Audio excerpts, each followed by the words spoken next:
Good afternoon, sir.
My request to all participants, please mute your mic and off your camera. For questions, you can message questions on chat box.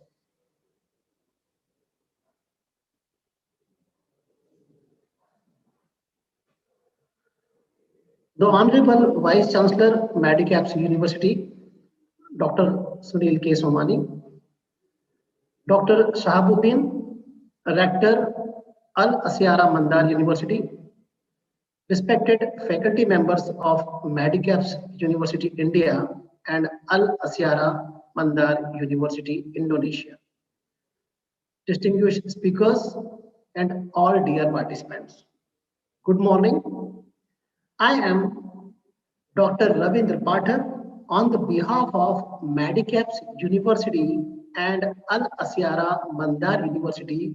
Welcome you all in the opening of the international webinar about research and intellectual property rights. In this occasion, we shall have outstanding presentation from our prominent speakers from Indonesia, Egypt, Turkey, India, and Qatar, whom I believe shall enrich our insights and knowledge regarding the theme of the seminar. Our seminar is based on the topics related to research and intellectual property rights and about the education system. So some of the speakers are related with the education, some of the intellectual property rights, and some of the research. Now, I invite the Honorable Vice Chancellor, Sir Dr. S.K. Somani, Medicaps University, for welcome speech. So I want to welcome, sir.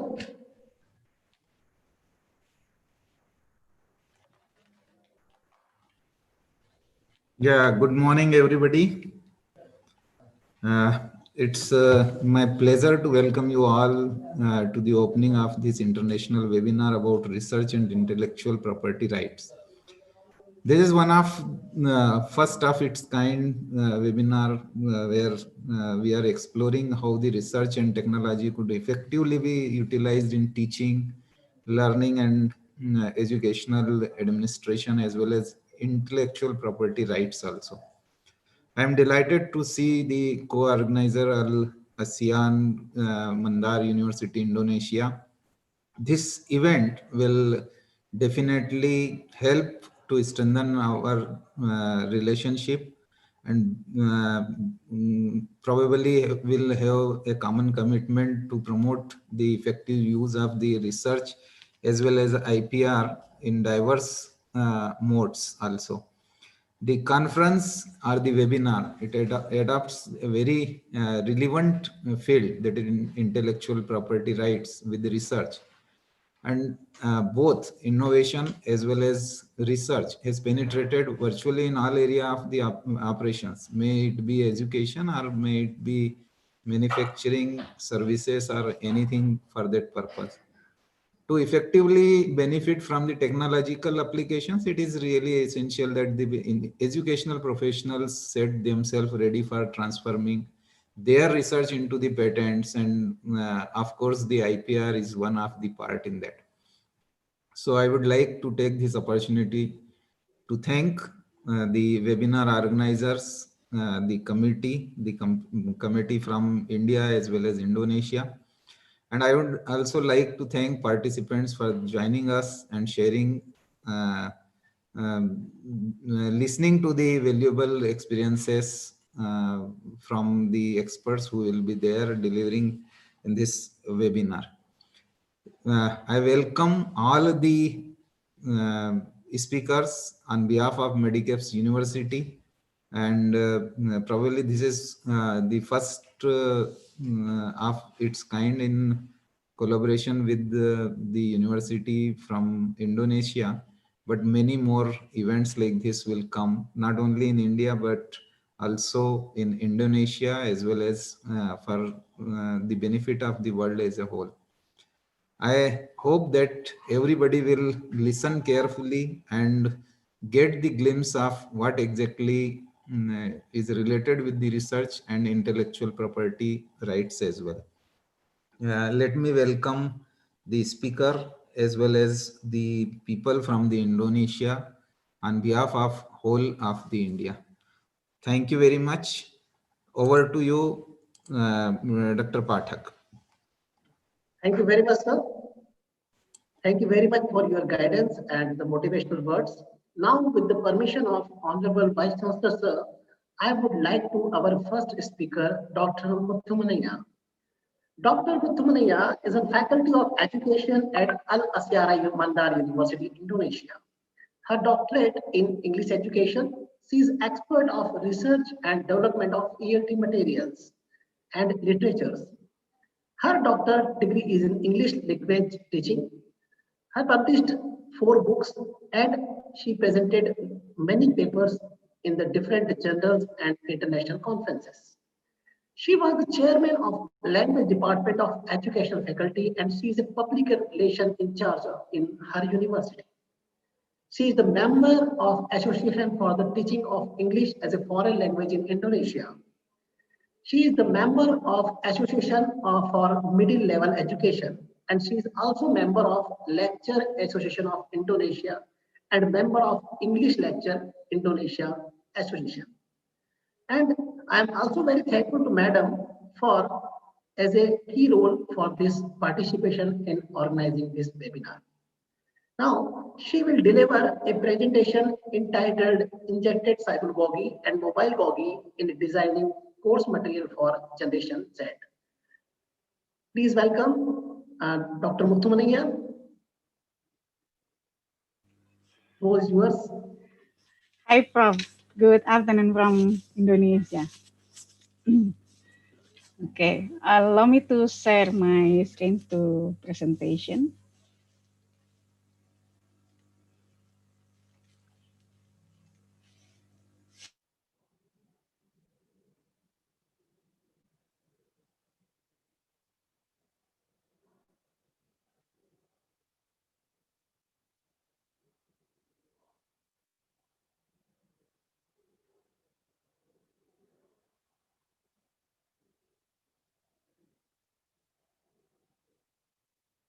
And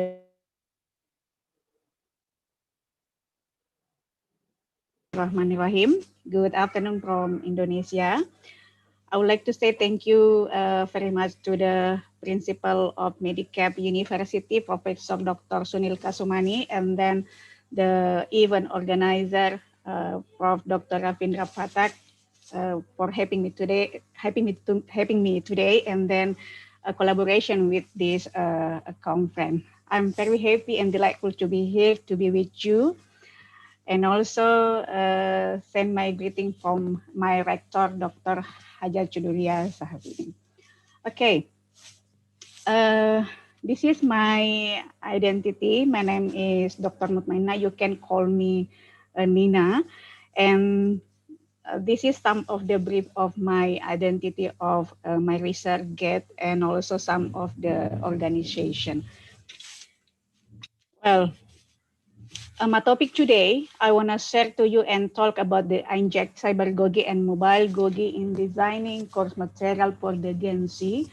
This is covered with the research and development or R&D. And also I want to share to you how to developing the material based on the research and development, or this is normally one of the methodology is R&D. Well, before we are going to talk and discuss about the injected cybergogy, and I want to share to you and show to you about some of the problem or the phenomenon. I choose my topic today. This is based on the issue right now. We are in the under or during the COVID-19.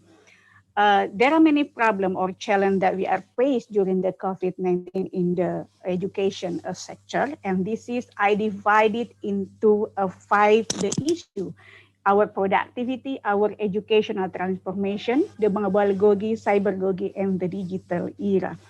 Well, let's have a look one by one. Our productivity right now, we must be adapt with the new culture, ICT, culture, information, communication, and use or integrated technology in our learning and teaching process. Or we are, our education right now, we are transformation into the remote teaching, virtual classroom, and distance education because we are practice namely physical distancing and the social distancing. And also, we need to redesign our curriculum based on this condition.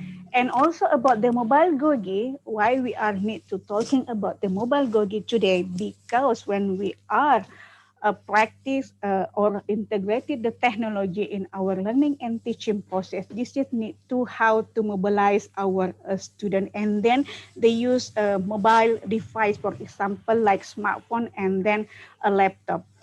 But we have a problem. What about our students if they are don't have namely internet connection, or they are don't have namely a laptop and the smartphone? How to solve this problem, and how our learning and teaching process still happening in the during the COVID-19?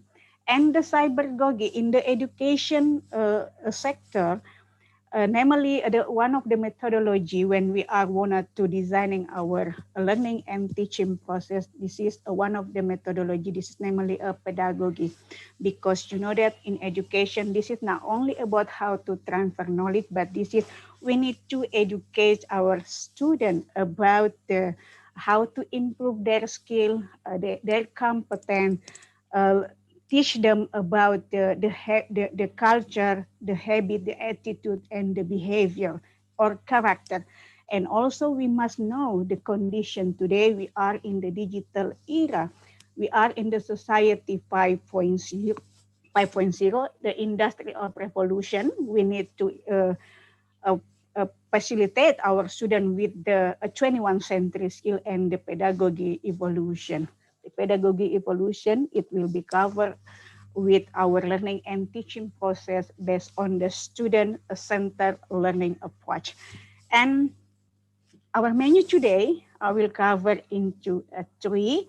The highlight topic: cybergogy and mobile gogi, emerging generation C, trend for the next education, and how to designing course material in teaching.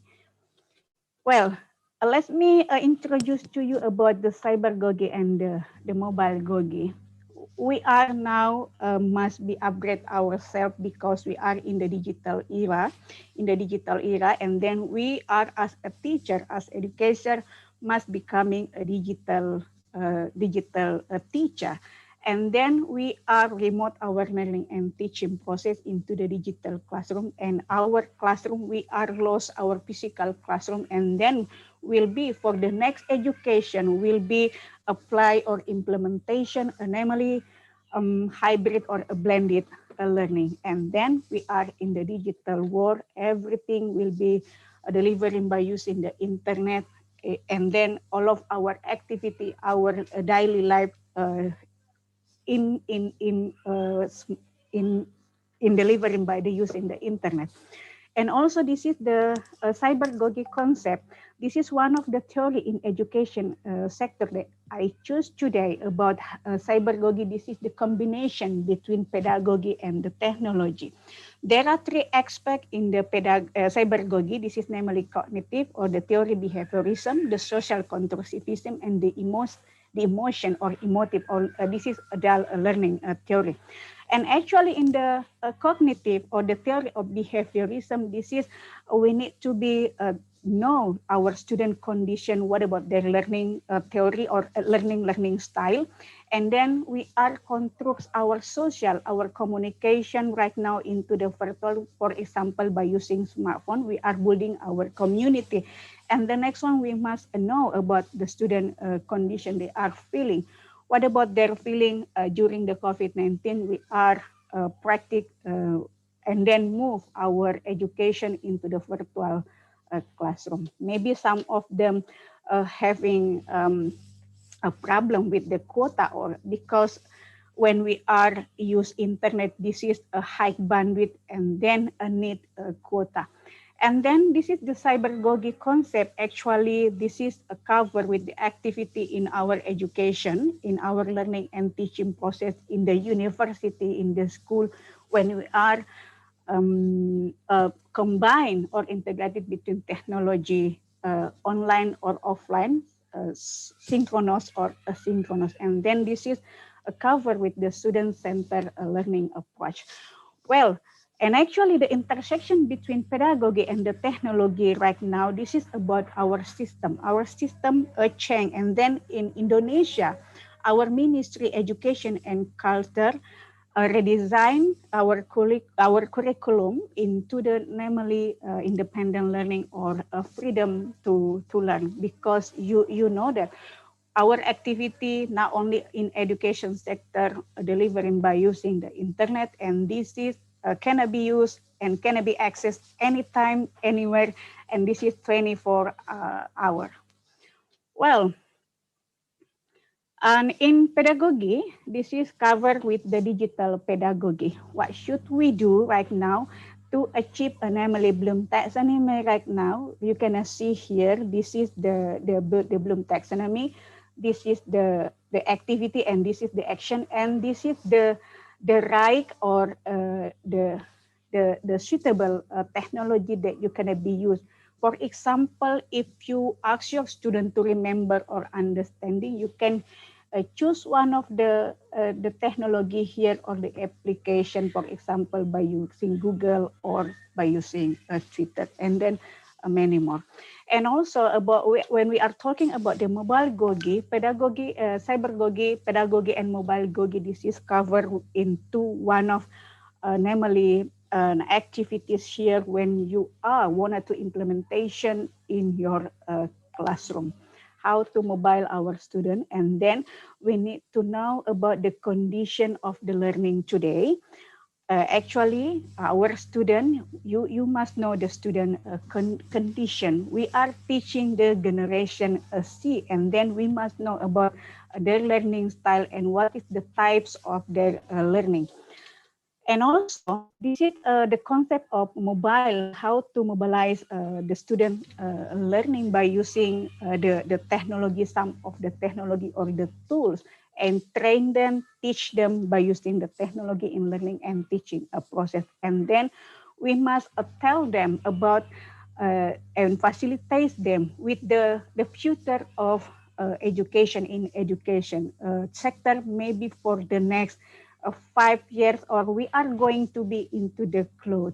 The future education will be designing into the cloud. For example, here you can see about the cloud learning, about the cloud learning characteristics, how to mobile cloud education, and then we are in the mobile class, mean we are in the virtual.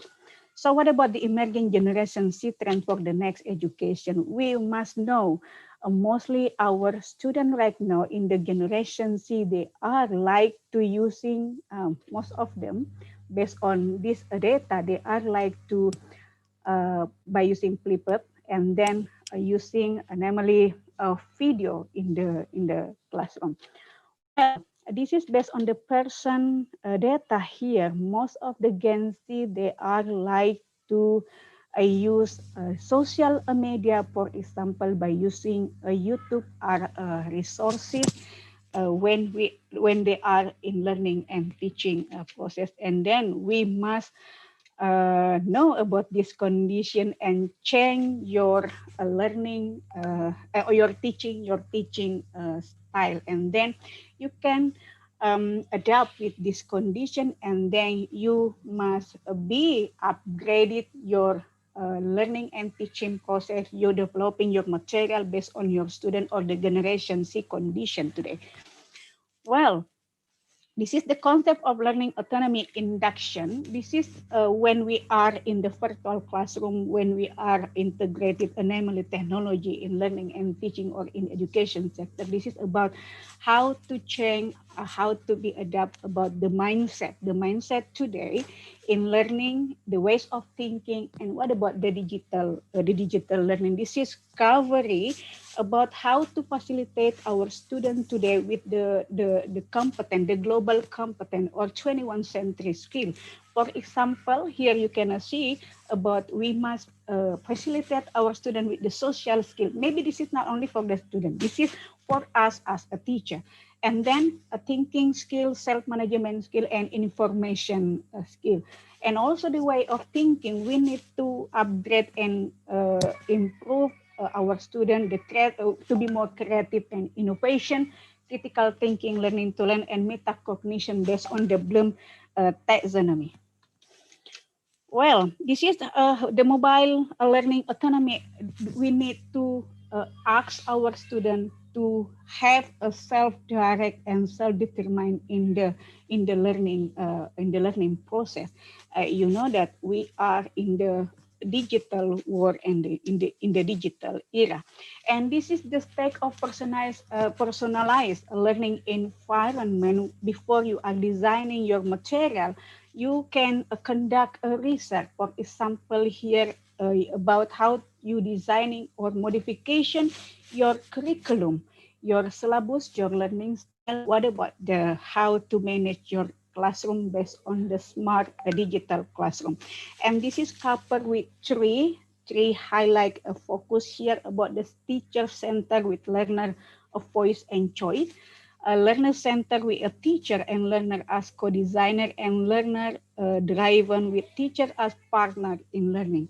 Again and again, I remind to you about when we are in learning and teaching or in education sector, this is not about you as a teacher, what you want to give to your student, but this is about your student, how you are collaboration with your student, with the how to designing what they want based on your content or your material in learning and teaching in one semester. This is just for example. And then some of the fundamental digital skill for the 21st century teacher. Here you can see how about you manage your classroom, your curriculum, and your interactional tools, all personalized organization application.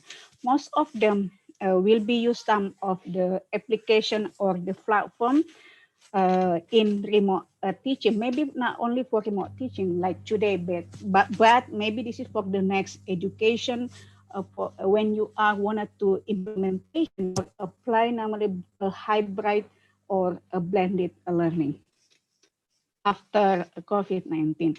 And this is some of the application or the platform that you can be used to improve the higher of thinking skill based on the Bloom taxonomy. For example, in create, this is for the higher of thinking skill. You can use a Prezi, for example, Animoto, and the many more application. And for communication, collaboration, critical thinking, you can choose one of them that this is familiar with you and familiar with your student and your student condition. Most of them are using normally social media or a Facebook or a Google. So the next, what about designing course material in teaching? This is based on the research and development. I wanna share to you my experience. This is for the example, the strategy for online during COVID-19. Divided into three phases here about the prepare and practice, implementation, and the reflection. What should we must prepare and practice right now? This is about the student condition. For example, in my university, most of my students are familiar with namely by using WhatsApp and by using a Google Classroom. Maybe this is different with another university. Maybe this is different with a Medicap university. And also the next we need to be implementation in the classroom. What about the student motivation? What about their problem by using that platform or by using that application? And then we must reflection our or evaluation our learning and teaching process by using this some of the application. And also in education sector, not only about how we are use some of the application that or the technology or the method, the media, but actually in education we need to be namely one of this is the theory edutainment, entertainment and education. And you can use a games or gamification or maybe something you can use a movie in your learning and teaching process. And then the area of how to developing your materials and developing your namely here your product, educational product. This is one of the methodology in the research, normally research and development in education or R&D based on the Bohr and Gall theory. In education sector, there are normally the product of education. You can create not only about the developing the textbook or the material, but you can develop the new method, the new media, or the new management or how to manage your classroom. Well, this is the project when you want to apply normally research and development. There are 10 pages here. This is the first one, the research and information collection. You can use the instrument, for example, by using questionnaire and interview. You can ask your student what is their problem, what is they want, what is their need in this semester in your subject. For example, your subject engineering or computer or ICT, you can ask them what they want, what they like. Maybe for example, some of the students they cannot design the application. You can design your material by using how to create the another application. And then the planning, you can after you analyze the questionnaire and then the interview, you can plan here how you are design your prototype. And the next step, you are develop the preliminary form of the product. In my experience, I have developing namely the textbook or the material, and then this is testing with the student in the small group, maybe for example, 15 or 20 student, a small group. And then after that, we can revision our product or our prototype and then test again and then review again. And after the last, you can use in the classroom, in the class and in one semester, and dissemination your product in another faculty or another university. And before we are move about one of the methodology in the research and development, the interactional model, I use here Assure. This is the three step about the need analysis. The next, maybe Dr. Randy will be more explain about the need analysis and the Assure and the product. This is the product in education sector. Well, Based on my experience, I use here namely assure. Assure, this is the acronym from analyze, learner, state the objective, select the method, the media and material, utilize media material in the learning and teaching process. And then during the instruction, you require learner participation.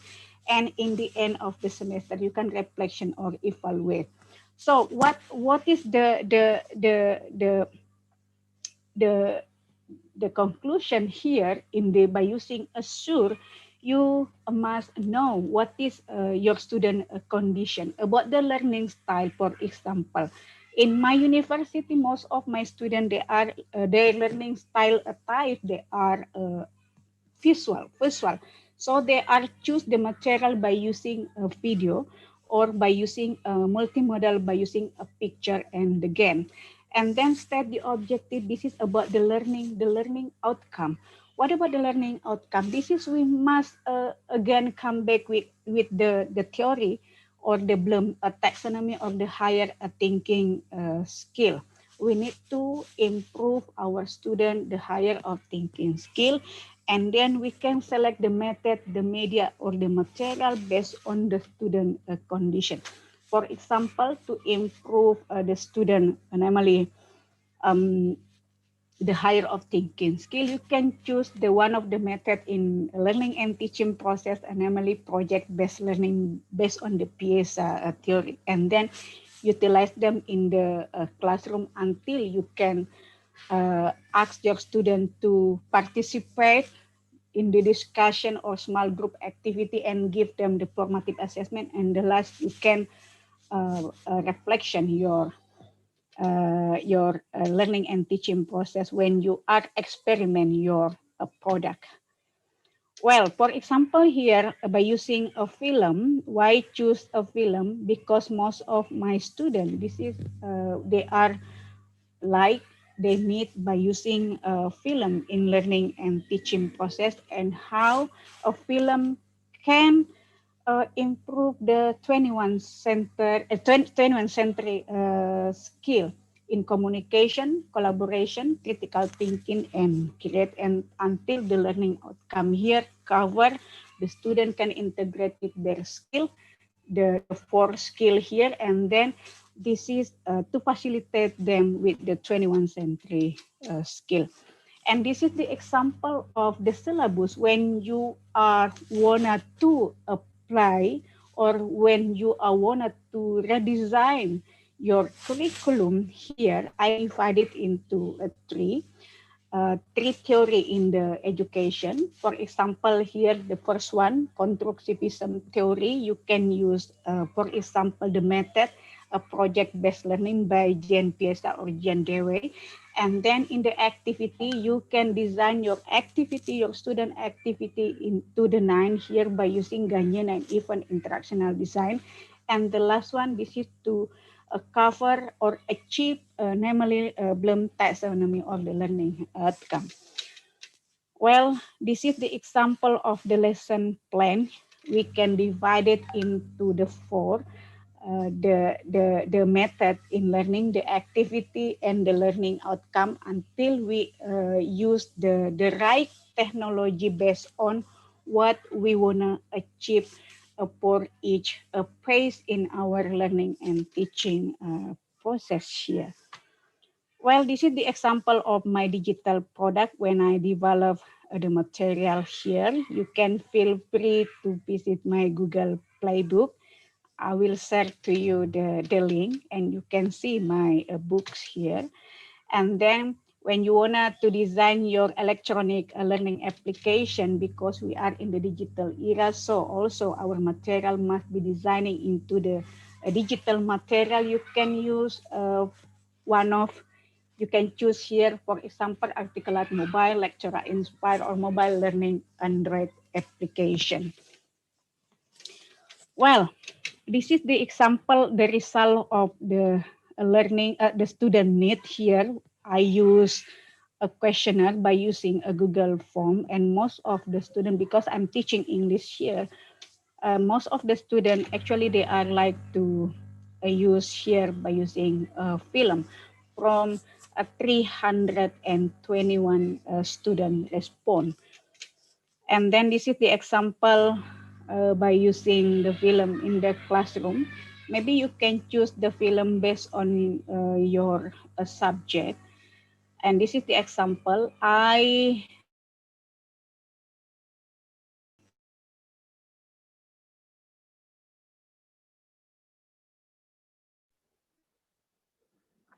Maybe some network issue.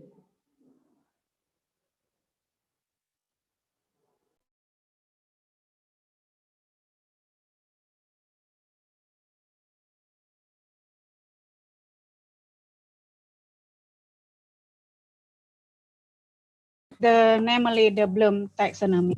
In the warm-up category, in the warm-up phase here, you can ask your student, for example, to remember the film. And then in the presenting, you can ask your student to create their brainstorming. The brainstorming here, this is related to the analyze. And also in the practice, you can ask your student to discuss the film or the material based on the film. And then in the production, you can ask your student to create and then recite the material based on the film they had watched it. And then evaluation, you can ask your student to answer the question based on the materials you give. And this is my class when I apply my product, a digital material by using the smartphone. And this is in the classroom. Well, this is the outdoor because some of the students, they wanna learn in the outdoor. They are use the smartphone and during the COVID-19. And also this is the one of the method that you can apply or implementation with the student if they don't have namely internet connection. This is by using a games TGT, Teen Games tournament. This is during the COVID-19 because some of the students, they don't have internet connection. Well, this is for the conclusion, my speech today about how to make your teaching fun. You can analyze your student, what they want, what they need, and also you can engage your student. You can motivate them, and also they will be fun and enjoyable in your classroom. And the last, this is the technology we can use to make our teaching and learning process more practical, efficient, and effective. So thank you very much to listening to me today. This is all I have I give to you. Assalamualaikum warahmatullahi wabarakatuh. Thank you, Prof. Halo?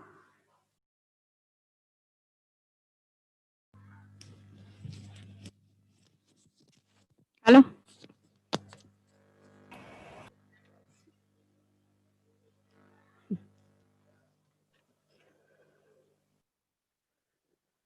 Thank you very much. Very nicely and connected research with teaching. And thank you very much for your excellent, clear, and teaching oriented presentation. It was extremely helpful as always, and you are such a wonderful speaker. So now I will just taking some questions from our participant side.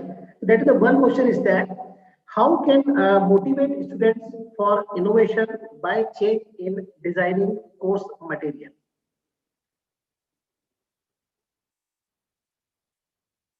Ma'am, can you Can you repeat, Prof? yeah. The question? That is one question from our participant that how can motivate our students for innovation by changing in design course material. So how can we just influence the students for Okay. innovation? Okay. I will answer based on my experience how to motivate our students makes our learning and teaching process more be fun and enjoyable. That's why you can apply namely research and development. You can analyze what is your student need. For example, in my questionnaire, I ask my student, what actually you need? What is the method in learning and teaching you want? They answer, I wanna in groups, I wanna collaboration, I wanna be more active, I wanna by using games, I wanna by active or in the outdoor setting, outdoor classroom. When you apply them in the classroom based on your student want, your student need, also they will be fun because they want the classroom, the setting or the classroom management based on what your student want. Actually, in learning and teaching process, this is not about the teacher want. Because I'm familiar by using, for example, by using artificial intelligence in the classroom, so I will apply artificial intelligence in the classroom. But my student not comfortable. They are not enjoy. They are not familiar with this platform. For example, they are not familiar with this application. So again, we must come back. What is the student need? What is actually they are a condition? For example, in my experience, when we are physical distancing in the March 2020, when we are during the COVID-19, I give them some of the platform. For example, in writing, I give them the application. When you want to write, you can use a Padlet. And when I give the quiz, I use namely a quizzes. And then in learning and teaching, I use Zoom. This is three. And the next, when I wanna give them the game, I give them game. This is four. Maybe in one of meeting, I use 5 or 6 application, and this is make my students stress. They are stressed. They are stressed because why they are stressed? They are not familiar with this application of the technology. And after that, I reflect why most of them they are lazy, for example, unmotivated. They answer, ma'am, you are never asked us what about our feeling? We don't like your method. So many applications. So, oh my God, this is I teach based on my perspective, not about my condition, my student condition. So after that, I review my teaching process, and then I give them they are only familiar by using Google Classroom and WhatsApp. So I only choose the two of the application. So again, to make your teaching, to make your student more be enjoyable, motivation in your learning and teaching process, this is about what is actually your student. You can analyze your student condition. This is not about you, but this is about your student.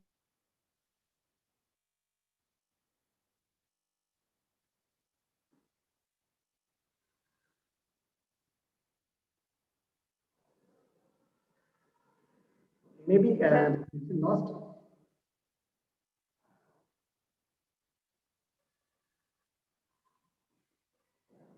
So, ma'am, thank you very much for your nice explanation about this, the basic questions, how we can motivate our students for innovation. Thank you very much for that.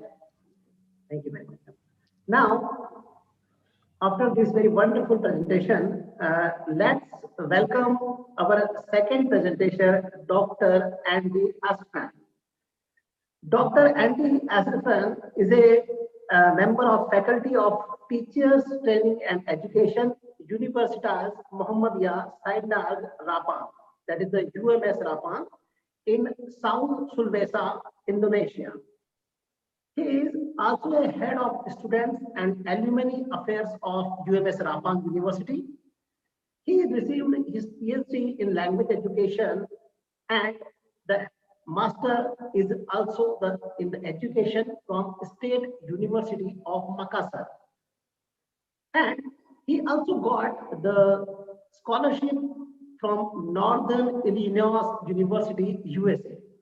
He has published many research papers, articles in leading journals, conference proceedings, including Scoopers and Thomson Reuters publications. His research interest in the area of English language teaching, linguistics, and the application of technology in education. He is a member of LURET, Cambridge Online Language Learning Research Network, and he was a director for Center of Language and Indonesian Center.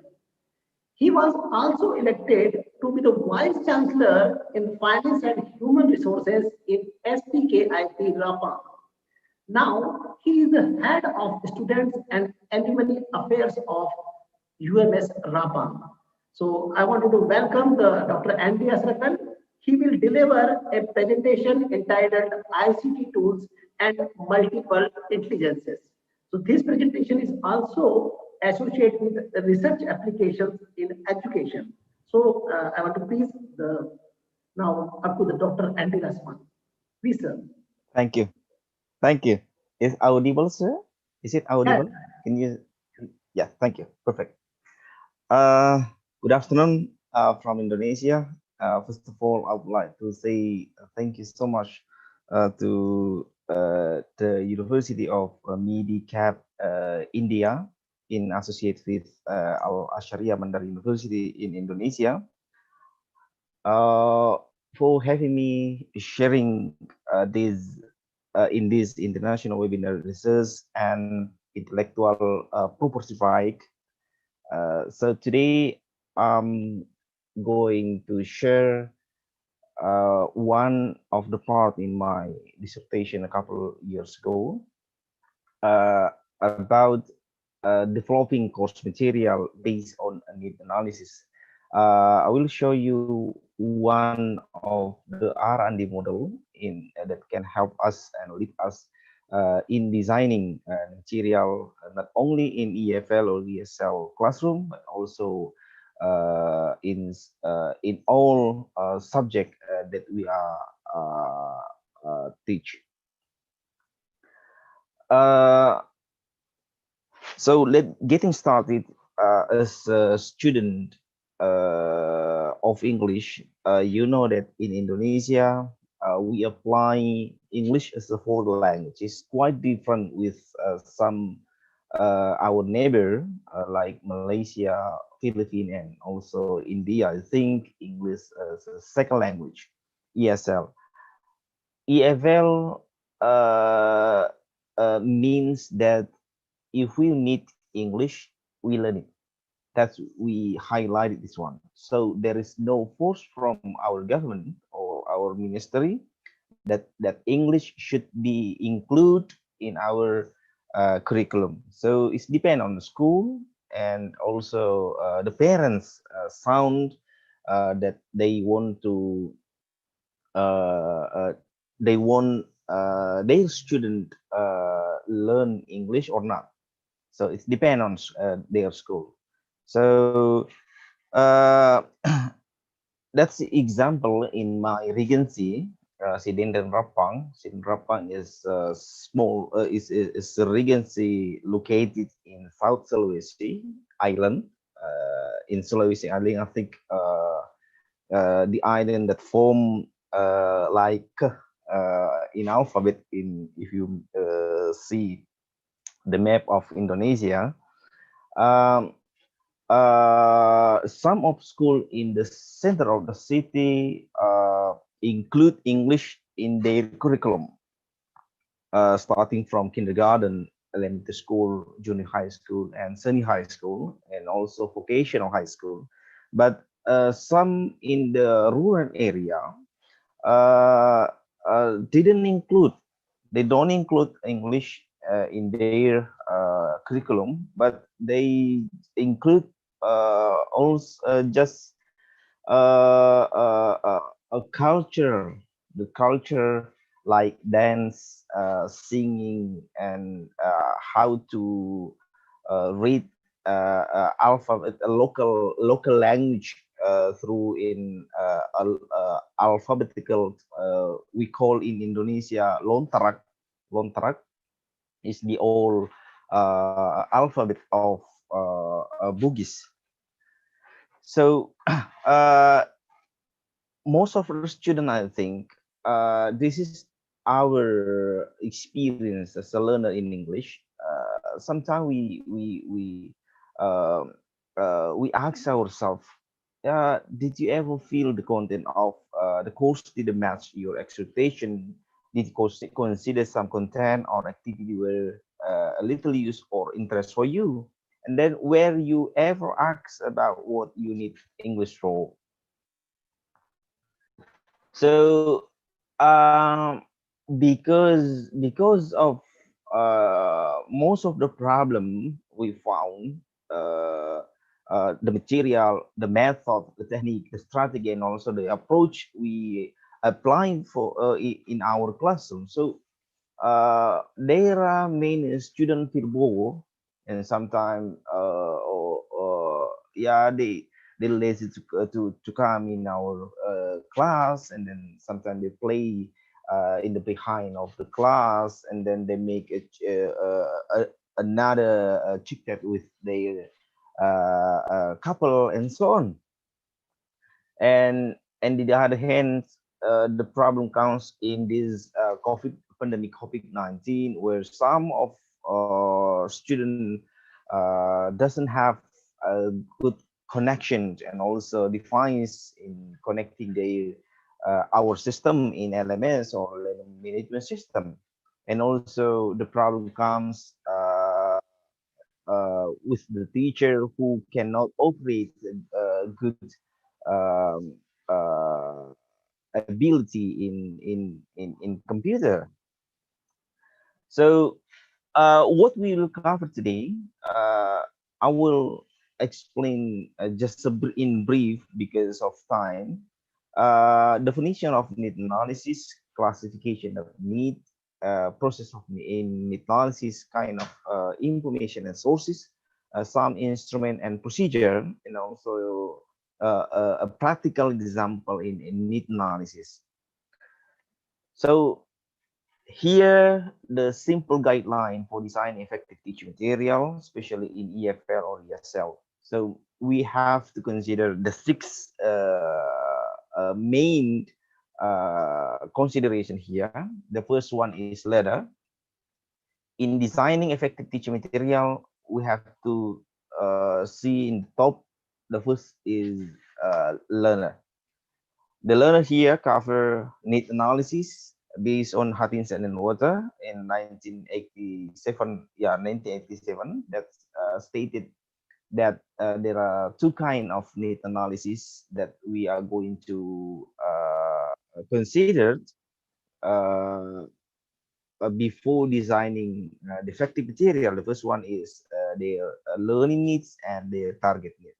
And then knowledge about the learner, experiences, first language, level of literacy, aspiration, interest, and purpose. And the other hand, the curriculum and the context come in the second level, where value to be taught, goal, and the objective should be stated in the curriculum and the context. And the next page here, the resource and the facilities. Teacher must be realistic. Access to resource will impact on decision in the material designs. And next one, personal confidence and competence, knowledge, experience, attitude, and how to use guideline correctly. And then the last one is correct copyright compliance. Yeah, cover restriction, implementation, and awareness. And also the last is time. We have to manage how much time needs in sharing the material, working in the team, and also organize our material. So, what is the need analysis? Need analysis based on David Noonan in 1988. That is a family of procedure for gathering information about the learner and about the communication text. That is the key staff of curriculum planning include gathering learner information, in this case, need analysis, designing course tasks, activity, and choosing course material, as well as assessing the learner and the program as whole. There are in target needs, we have three. The information of need analysis will come from the different sources based on Hutchinson. The first one is necessity that can be explored at the workplace, and the luck here can be identified by analyzing what learner can do and match those skills with those needed in the field. And then the last one is one. One is learner perception, and are usually tapped through questionnaire and interviews. Uh, Brown states that need analysis is the systemic collection and analysis of all subject and objective information necessary to define and validate a defensible curriculum process that satisfy the language learning requirement and student within the context of particular institution that influence the learner and teaching situation. There are some keywords here based on the book in the element of a language curriculum based on Brown. The need analysis is the systemic. Need analysis is information. Need analysis is satisfy. Need analysis is language learning requirement, and then need analysis is particular institution. Need analysis has the role to optimize the language teaching and learning, and need analysis also defining characteristic in the field of languages for specific and academic purposes. And then need analysis is the systemic investigation of needs for the design of the language course. Here, the first of need analysis starting from yeah, we establish the purpose of need analysis. Sure, we delimit the student population, and we decide open approaches and syllabus, and then we select the method and of collecting data here. That in the first step of taking the data in need analysis, and then in the next step here, after select the method of collecting data, so we collect data, and then after that we analyze the data, and then we interpret the result here, the do the need analysis research. And then the last one here, the next step is how we use the need analysis research. Cover here cover determine We determine the objective. After that, we evaluate and report of the analysis project, and then we implement a decision upon finding regarding material strategy and so on. And then we decided on or further into for ongoing curriculum evaluation. Uh, Here, just the history of need analysis itself, where as we know that need analysis starting from the 1969 to 17, where we the well-known theory is lexicostatistic or register analysis, where in this area needs here is the list of this create language item. And then the next history here in 1978, we now Mambis communicative syllabus design, where needs here is the function and situation. And right now in the late 1980, uh, uh, comes the new theory that is the psychological stance to needs, Hutchinson and Water and Riddle, where needs is linguistic item plus function plus learner perception, and then psychological construct. The purpose of need analysis itself, based on Richard 2001 uh, are to find out what language skill our learner needs in order to perform well at target situation, to how determine in an exacting course adequately address to need and potential student, to determine which student from a group are most in need of training in particular language scheme, to identify a change, a change of direction that people in reference group feel is important, and then to identify a gap between what the students are able to do and what they need to be able to do, and then to collect information about the particular problem learner are experiencing, and how to conduct the need analysis based on the Jordan 1997.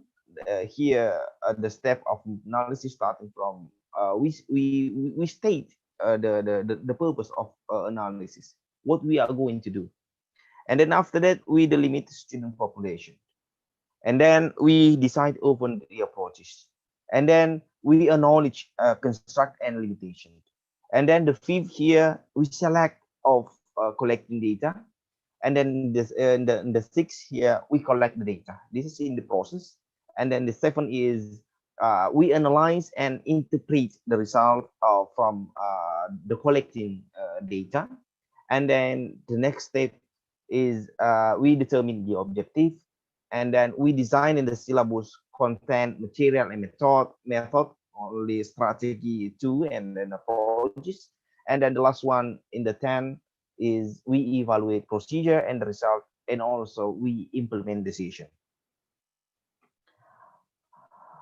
So, ladies and gentlemen, the second here the classification of needs based on Dadelman event. Here, we now the target situation analysis. That is the refers to form of need analysis, which center or identify the learner language recurrent in the occupational or academic setting. Learning situation analysis is the refer to subjective, and present situation analysis is about the strength and weakness in language skill and learning experiences, and then the mean analysis here is involve the information about the local situation, in this case about the teacher, teach method, management, student facility, and to see how the language course may be implemented. And then the process in need analysis, the process we have a three kind level of process based on Brown 1995. The first one is making a basic decision, where in making basic decision we have three kind of questions that can lead us in getting this point. Who will be involved, what type of information should be gathered, and then which viewpoint should be taken.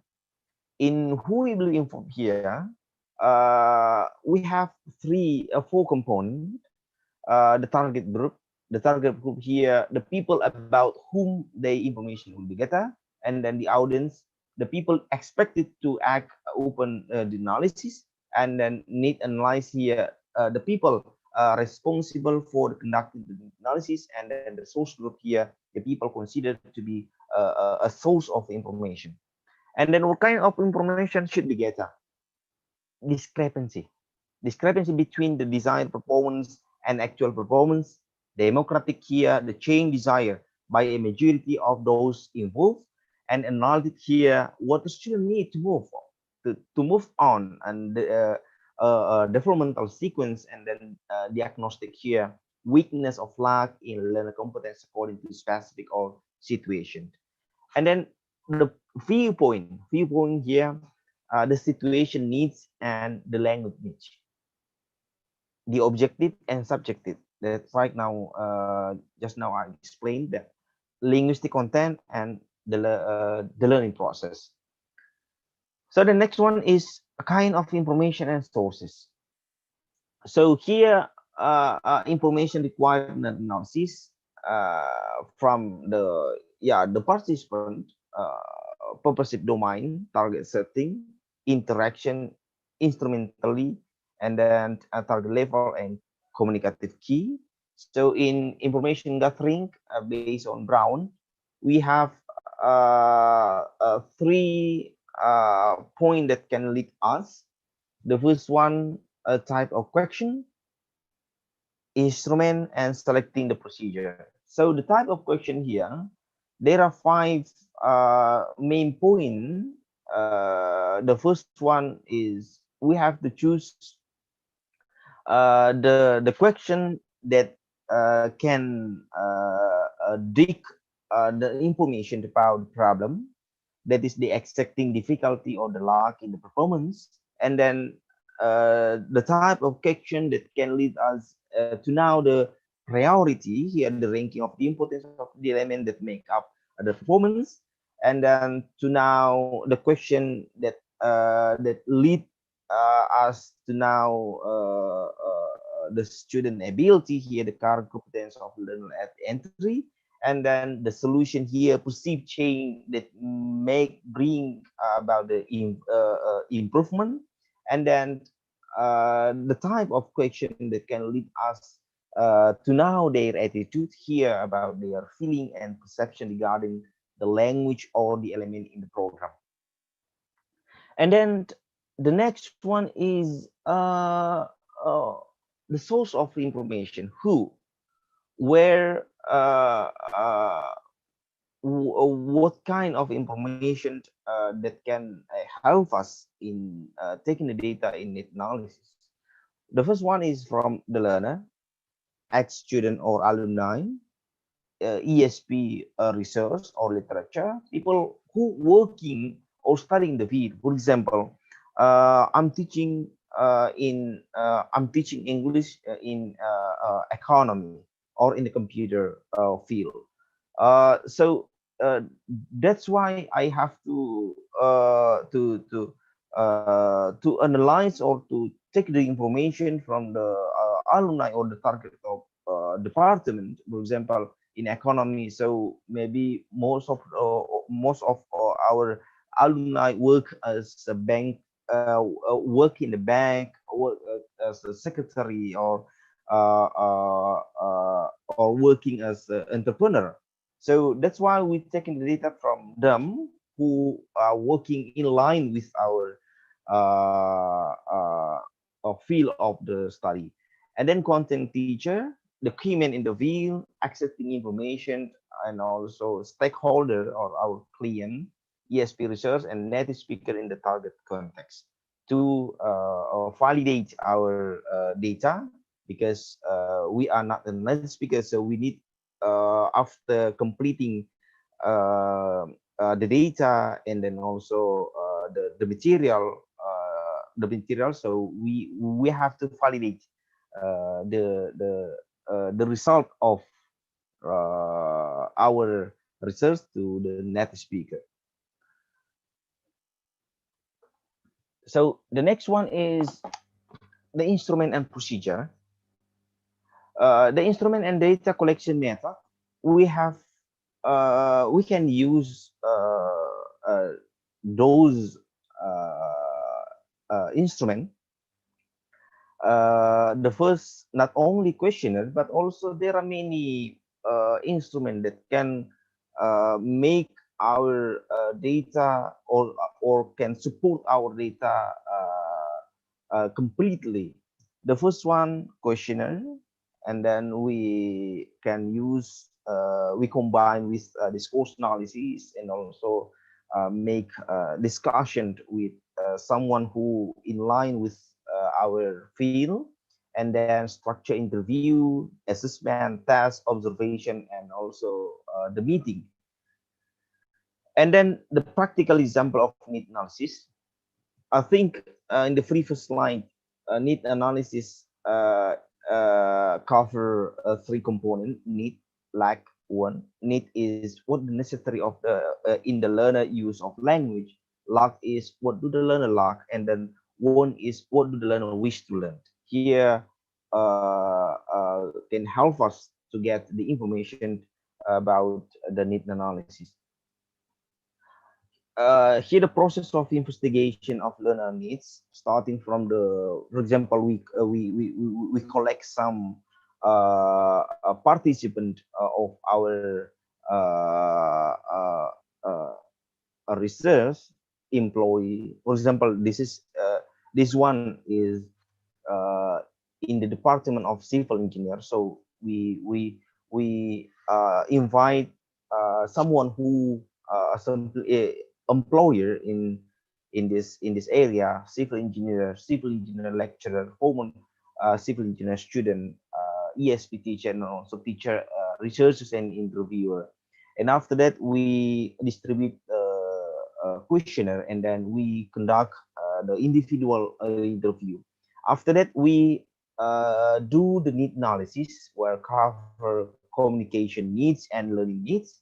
And then we design the curriculum. In this case, we design the content analysis, course planning, establish principle for teaching and learning formality, aim and objective, syllabus design, choosing the instructional material design and assessment. And after that, we implement this curriculum in the teaching and learning process. And then in the last phase is evaluation. Here, we evaluate the communication needs and then the learning needs.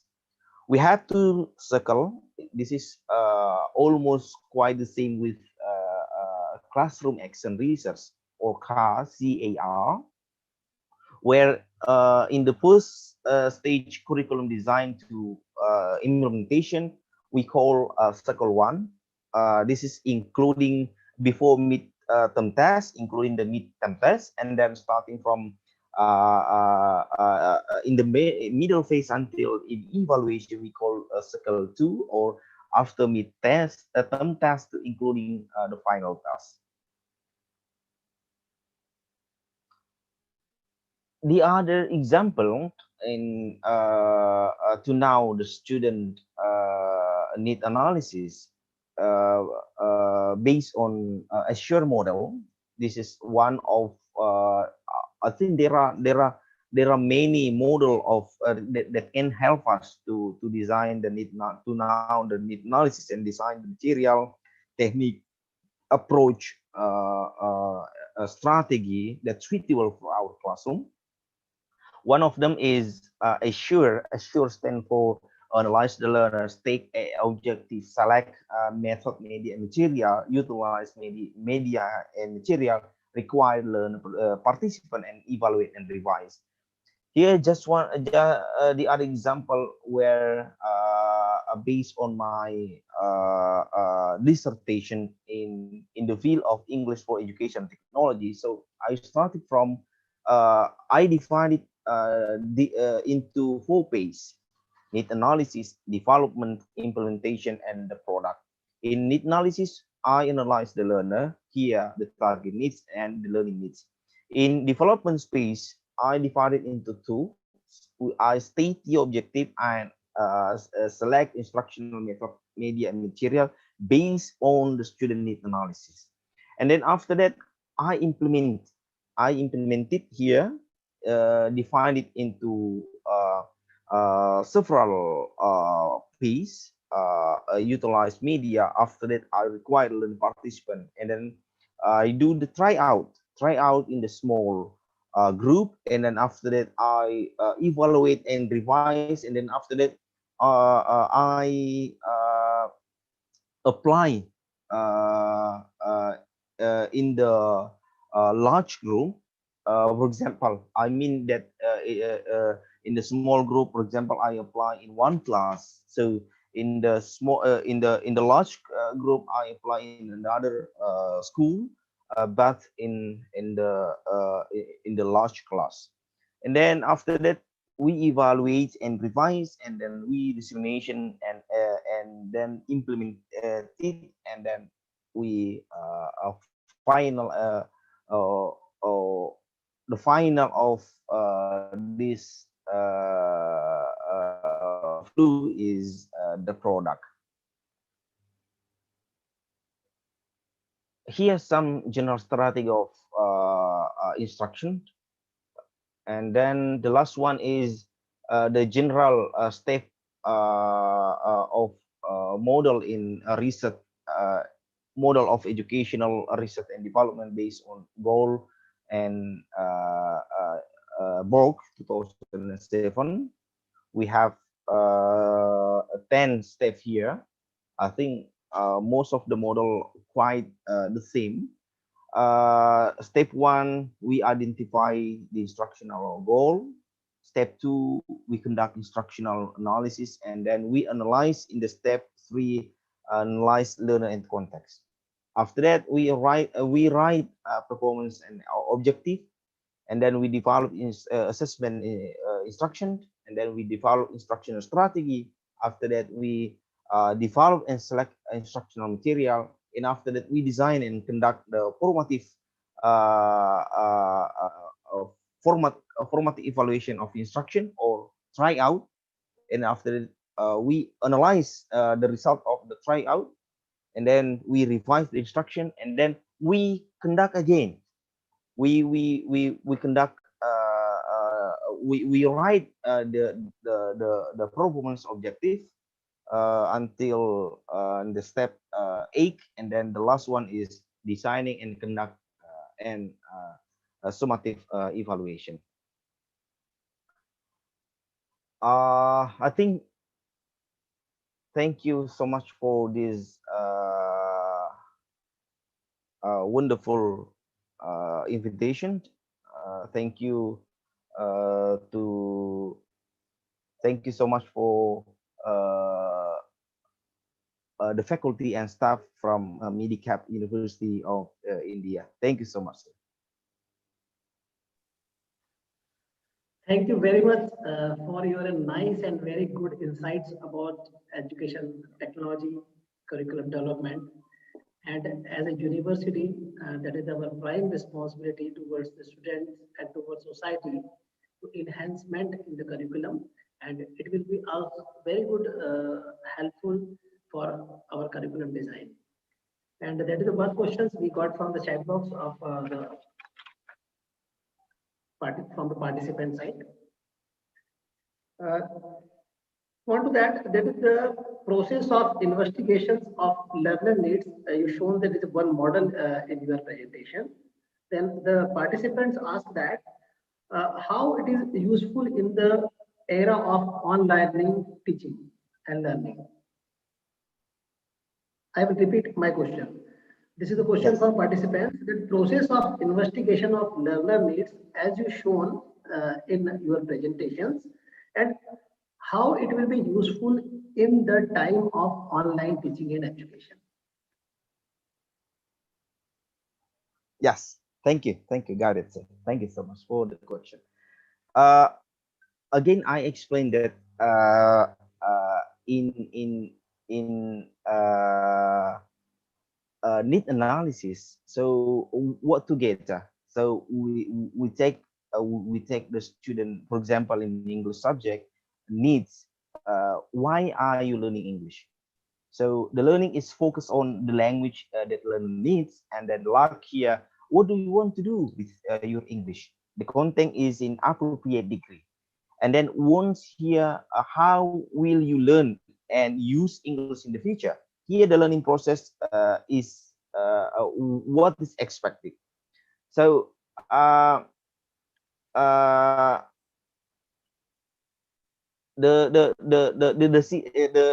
deciding kind of instrument, the choosing of instrument, especially in this COVID-19, we cannot in need analysis. We designing the material or choosing the method, approach and technique based on the student needs who want to join uh, or or join our class. So not based on our expectation as a teacher, but based on our student. We cannot force our student to join our class based on our style, but we have to know the student style, because every student has, for example, they are prefer to learn English through their uh, uh, their for example, linguistic intelligence. They have more in linguistic intelligence and or based on multiple intelligence. So if they need or based on our data show that they prefer learn by using, for example, WhatsApp, that just now Dr. Mutmainah stated, WhatsApp, or based on YouTube. I think that's better. I think that's better.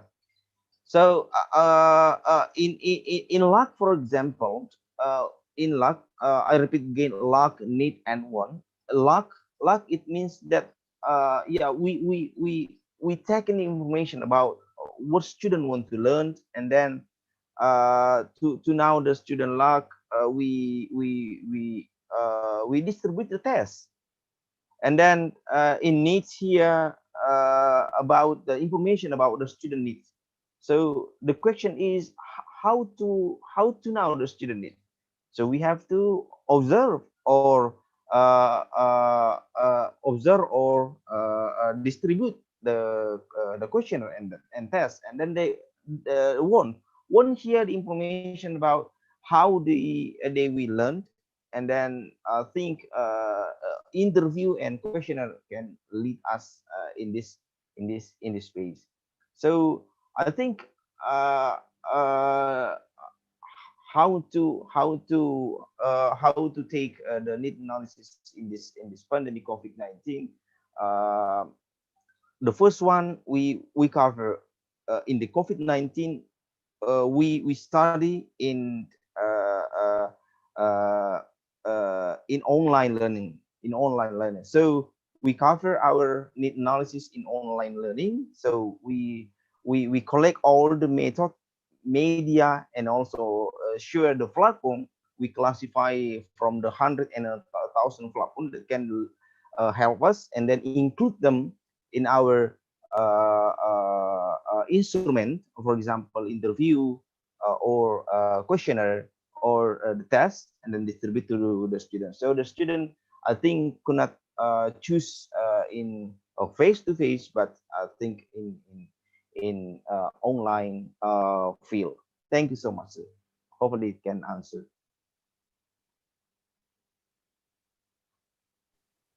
Thank you very much, Dr. Andy. Thank you. Very good insights. Now, let's welcome our next speaker, Dr. Ramesh Chandrapada. And he's a professional with a distinguished career of over 20 years of industrial and academic experience, providing educational instructions, engineering projects, and training solutions to individuals. A research guide, editor, reviewers of many international UGC care listed and Scoopers Index journals. He authored 3 textbook series into 17 published books named Industrial People Management, Joy of Engineering and Management, and interdisciplinary bridging the gap between educational and industry requirements. The main thing is that Professor Panda published, accepted 22 research papers and published 58 utility patent as prime investigator. And his account, that is 18 design paper and 22 research copyrights under intellectual property rights of India and indexed in WIPO Switzerland. So he will deliver a presentation entitled Innovation and Research Validation. So dear participants, please welcome Mr. Dr. Ramesh Chandrapada. He is the specialist in this intellectual property rights, and he will give the many insights about the intellectual property rights. Welcome, sir. Please start your thing.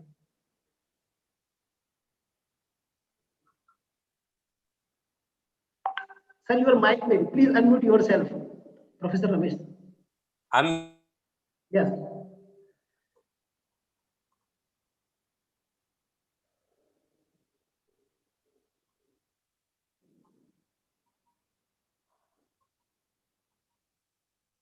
Maybe some network issue. Professor Ramesh sir, can you hear me?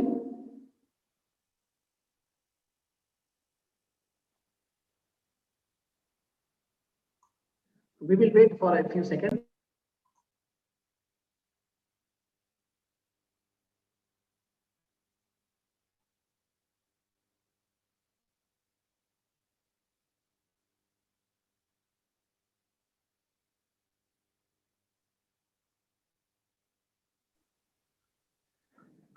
Sir, yeah. I'm good, sir.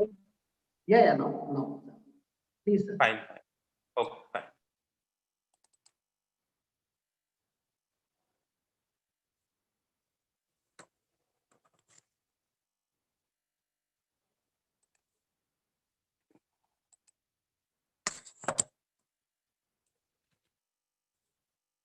So thankful. I'm very thankful to Dr. Rabindra Pathak sir, Professor Medicap University, and all Acharya Mandari University in Indonesia. My gratitude to Vice Chancellor of Medicap University and Principal of Synergy Institute of Engineering and Technology, Dhenkanal, Orissa. All participants, speaker of this auspicious events, students attending this webinar series. Today our topic is resource and intellect property rights and resource validations. I'm an innovator exactly. I'm finding different solutions for social problem statements. Before 2-3 days back, I was sitting with a group of professors from NIT Rourkela. One student asked me, sir, already, research are finished. People are only doing the future scopes, future studies of existing research. So how to find out real-time problem statement? Then I answered, if you go through the 17 goals of sustainable goals, better you can find feasible real-time problem statement of society. Peoples are not getting right drinking waters, right shelters, purified air is not available. Like this, so many problem statements are available, and how we can engage together our intellect, our education, our technologies to find out different solution for their statements, problem statement. That will be the real contribution of education society towards the difficulties faced by in our day-to-day lives. If you think about COVID-19, during this era, you can find people invested best. Innovator, incubators, startups, students, professors of different universities, they invested best to define their engineerings and intellect to prove remote communications, online delivery, robotic appliances in the healthcare industries, healthcare developments, digital entertainment, remote educations, health educations, education oriented different softwares, different terms of, different mechanisms of ventilators, robotic process applications into healthcare units, sanitizer, disinfectant, sanitizer tunnels. Like you'll find plenty number of innovation came to market. From the student side, from the faculty side, from the universities, from academia, from scientists, innovator, incubators, all over the world, all education society, they put at their effort best. So that is the real value of our education. When we will understand the problem statement of our society, and accordingly we will build ourselves, motivates ourselves to utilize our education, engineering, techniques, technologies, practices, facilities together to develop some realistic problem solutions. If you talk about Synergy Group of Institute, through this time we innovated so many, came to market with plenty of innovations. Nowadays, I'm working with one innovation that is called automatic temperature controlled thermal matrices to avoid hypothermia for neonatal patients. This is my prime investigation area these days. Another problem statement I have taken regarding how to avail pure drinking water instead of nanoparticles or nano categories. Nowadays, we are working on cost-effective, sustainable water filter using industrial fly ash waste. I will come to that point. Let me showcase few of innovation happened here.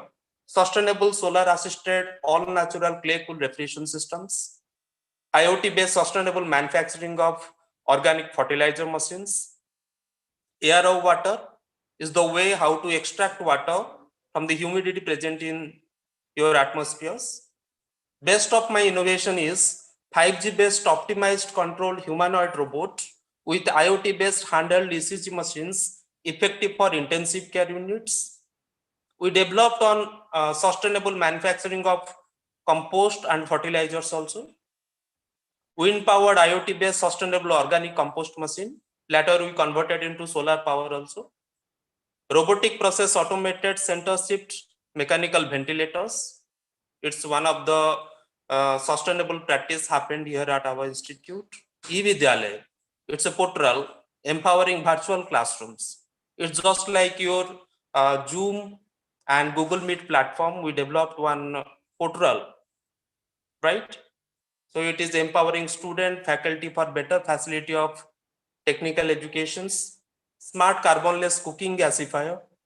It's one of the innovation happened by our final year mechanical students to reduce the percentage of carbon released during the cooking process. Due to high release of carbon percentage, more than 6 lakh women here in rural India, they are suffering from bronchitis. So maybe it will be alternative and fruitful steps and innovation toward this problem statement. IoT based cost effective smart sustainable water purifier. It's a mechanical sedimentation method.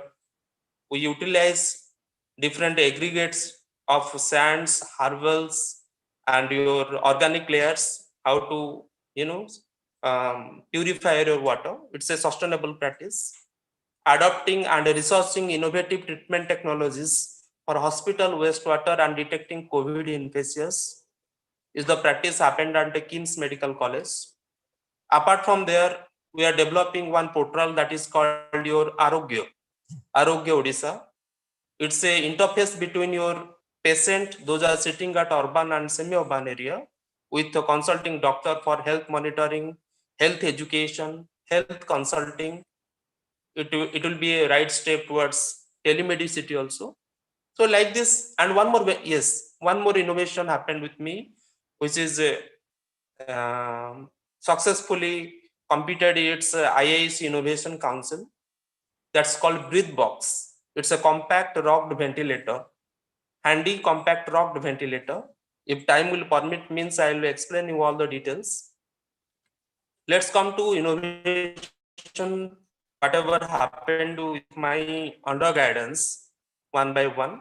We filed patents, we filed copyright, we filed design patents, we published paper for the same work done by student and faculty collaborations.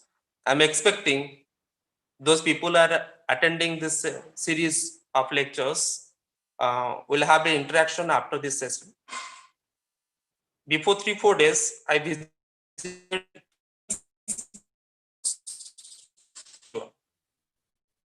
This is the biggest neonatal house here in. So what happened? I found they never allow any people inside.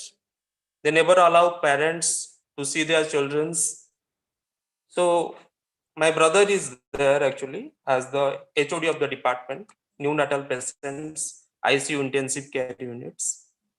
So what kind of practices exactly we are doing inside the ICUs?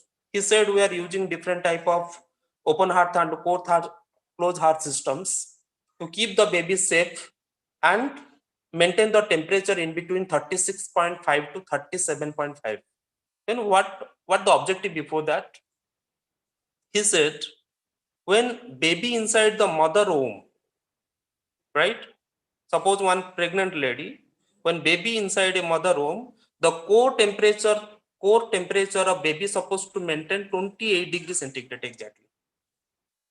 and the outer body temperature, it's supposed to maintain 36.5 to 37.5. If suppose temperature reduce, there may be chances of hypothermia, which leads to your side paralysis or baby may go for the coma. Survey said, research said, more than 21% of newborn baby or premature delivery here in India, death, 21% death happened due to hypothermia only. During the transportation of baby from hospital to the living houses, during that period, 21%, not more than 20 to 21% baby dies due to temperature difference. Just imagine if the temperature reduce 3-4 degree less than 36.5, right? Baby can go for means critical stage of hypothermia. So it's need very critical and supervisions of doctors and use of intensive care units. You can see two practices they are doing here exactly. One is open heart system, right side is the closed heart system. Open heart system cost of 6 lakhs to 10 lakh rupees, fitted within one LED, one display unit, and small probe sensor is there. We have to inject that probe sensor inside the anal of the baby to understand the core temperature of baby, right? Another practice also there. Simple thermometer, axial you can put and you can measure the temperature. Right side you can see it's a closed heart, right? Only two ventilation spaces are there. You can see circular spaces where you can see the baby. Exact temperature maintained is 36.5 to 37.5. If you want to convert into Fahrenheit, means 36.5 plus 72 to 37.5 plus 72. Now what we did, we developed one alternative method that is called indigenous thermal matrix to prevent neonatal hypothermia. What we did, we developed one sensor, automatic temperature control sensor, with my students of final year mechanical engineering. Piece of copper wire covered with some insulating layers. Two pieces of heat absorbent and shock proof layers, clothings. One is made up of your thermocols and second layer is made up of velvet. So we prepared this product. Right side you can see, left side you can see. This is called indigenous thermal matrices to prevent neonatal hypothermia. And we maintain the temperature exactly between 36.5 to 37.5. Nowadays we are collaborating with one of university at Hyderabad. We are integrating artificial intelligence and we try to operate this instrument using mobile phone also, and one ion lithium battery that can carry, right, during the transporting the patient, means neonatal patient or newborn baby, right, from the hospital to the house. This is the indigenous development. If I talk about indigenous, nothing is called indigenous. When it comes to market, it convert to brand. Only developing the, researching the things or developing the prototype is not sufficient exactly. We need to validate it. So with my two students, I visited KIMS Medical College, NICU, neonatal intensive care units is the biggest medical ICUs for babies. And one more hospital we visit, ACB Government Medical College. We consulted the doctors, they examined it, and we found it's fulfill the requirement. Now, two things I like to bring to the audience. Number one, real practice of research. Real practice of research, how you can reduce the cost of the product. Number one, we have to. Number 2 point, it's supposed to reliable, easy to handle, some kind of sustainable practices of we need to adopt for the same, and it's supposed to maintained by everyone. You just imagine where the product with the cost of 6 lakh rupees to 15 lakh rupees. On the side, you can compare this indigenous thermal matrix cost of 800, 700 to 800 rupees. Both are fulfilling the same requirement. This kind of means innovation I'm really expecting from our young mass. They need to minutely observe the problem statement of society. This is not a big thing. If you brainstorm, if you go through the core values of difficulties, you can find the solution. And here in India, a lot of incubation startups, IIC, call for proposal, ministries, they're ready to fund for such kind of innovations.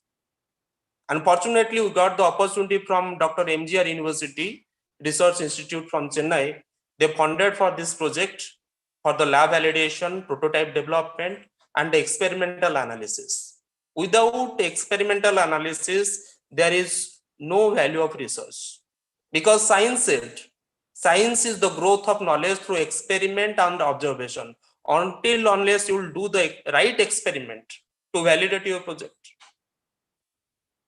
And rightly you won't observe the things, because many techniques we're using nowadays. Visual inspection, DT, destructive testing, non-destructive testing, whatever. If it is fulfill the requirement. Second thing, if you can bring the, reduce the cost of the product, feasible enough for the end users. Aesthetic is a part, obviously. Aesthetic is a part. It's supposed to be reliable. And everybody can, use this product. Second innovation happened here, cost-effective water filtration using industrial fly ash waste. If you go through all the ministries, call for proposal from DST, MET, all are focusing on industrial waste these days.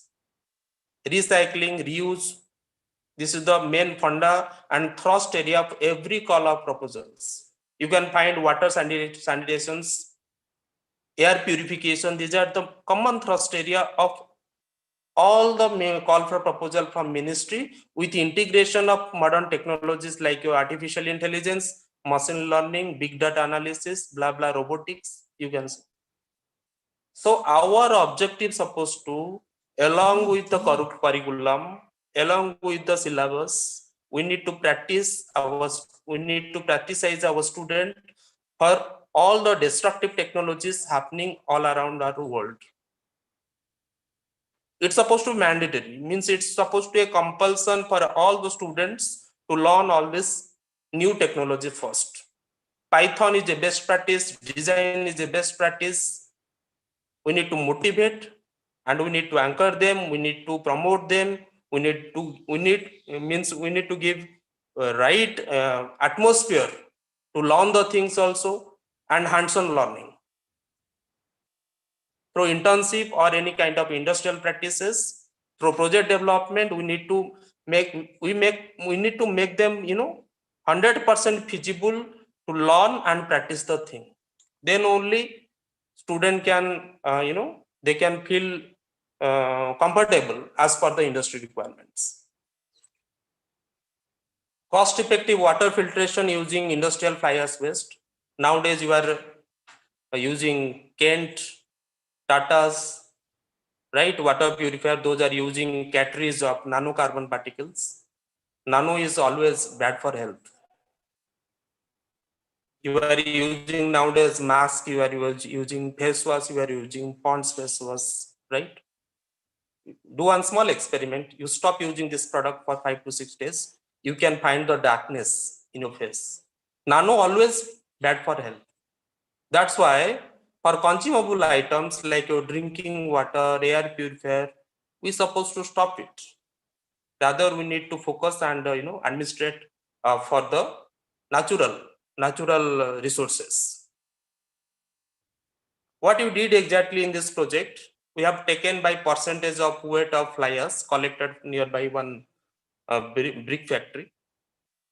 Sawdust by percentage of weight. We varied between 15 to 20 grams. For 60 gram, your what is that called, your fly ash, 15 to 20 grams of your sawdust, or you can take charcoal powder. Charcoal also one type of your nano dust. So we avoided it. added percentage of weight of waters. Bentonite we have taken as a binder. All the ingredients we have taken by percentage, right? Then we put it inside a mold, hammered it to bring the compactness, and allows to heat the total mixture inside a mold cavity through the furnace for 30 minutes.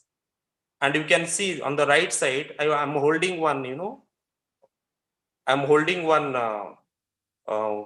cartridge of filter, which is a sustainable one made up of fly ash waste, right? From the visual inspection, you can find sufficient number of porosity is there.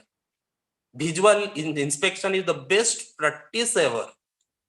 Without any kind of technical analysis, DT and NDT, visual inspection, we'll go for the different analysis, because recently we carried out this experiment, right? You can find it can possible. One of my friend from KIT University, he completed his PhD in chemistry department.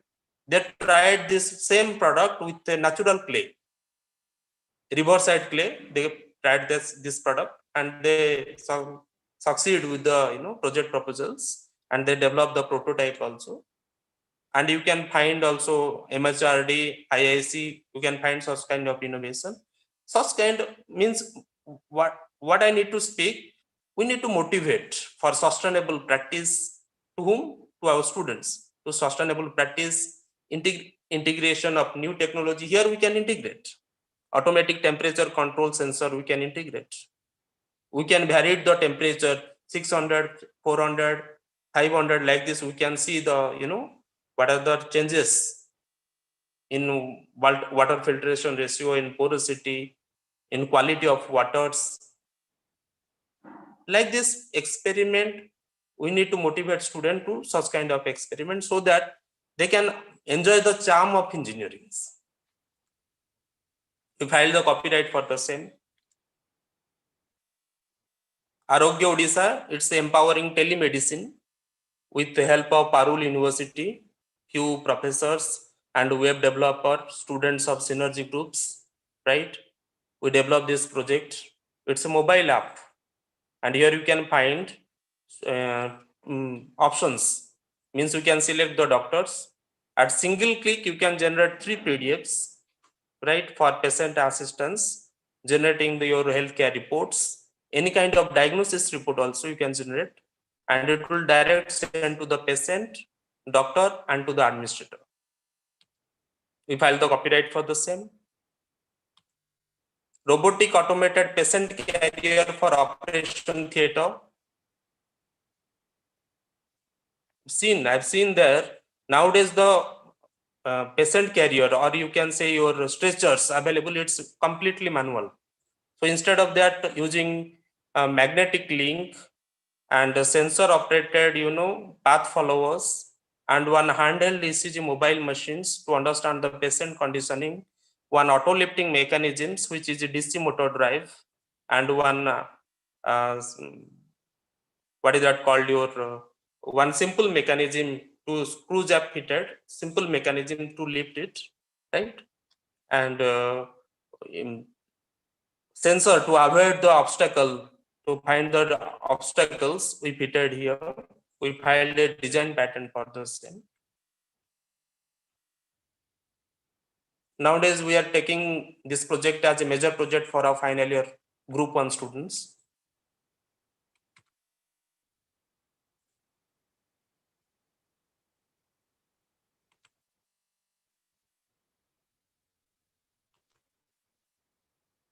Sustainable solar assisted all natural clay cool refrigeration system. We granted the design patent. We granted the copyright for the same, published a paper, and participated in various national and international level project competitions. And we earned the first prize of best prototype developed here in South Asia at XUV Xavier Summit. This project earlier developed by Mansukh Bhai Prajapati from Gujarat. Later we developed it. Instead of single layer, we have added aluminum titanium powder, and to longevate the sustainability approach, sponge, waste cottons, and paper pulp we used at the middle layer, And third, inner layer of this side walls, we put it riverside clay, pure clay. And to bring the sustainability approach, we fitted one solar panel to convert DC to AC, use battery, inverters, and one pump. 3 venting pipes we fitted here to bring the atmospheric air inside. And using on a high-speed exhaust fan will bring the cooling or chilled effect inside the chambers. So you can keep your food, drinkable item 3 to 4 days without any decays. Granted the copyright for the same. The schematic diagram. Student participation in XUV Javier Summit, Sustainable Summit. Wind-powered IoT-based cost-effective sustainable organic compost machine. Here you can find out of 100% your biodegradable waste, only 78% happening due to food waste. And out of this 78%, only 50% happening in metro cities. If you can convert this food waste or green waste into, fertilizers, it can reduce 10% of your chemical fertilizers here in India. You can find what we did exactly. We fitted one wind tunnel. One bucket is here, you can find. This bucket is fitted with one DC motor, one battery, one inverter. The current we are getting from the windmill, we are converting here and using one churning blade, using one DC motor and churning blade, we are grinding the food waste, equal kind of, equal degradable type of waste we are putting inside and adding right percentage of enamels, we are converting into sustainable compost or organic compost, you can say.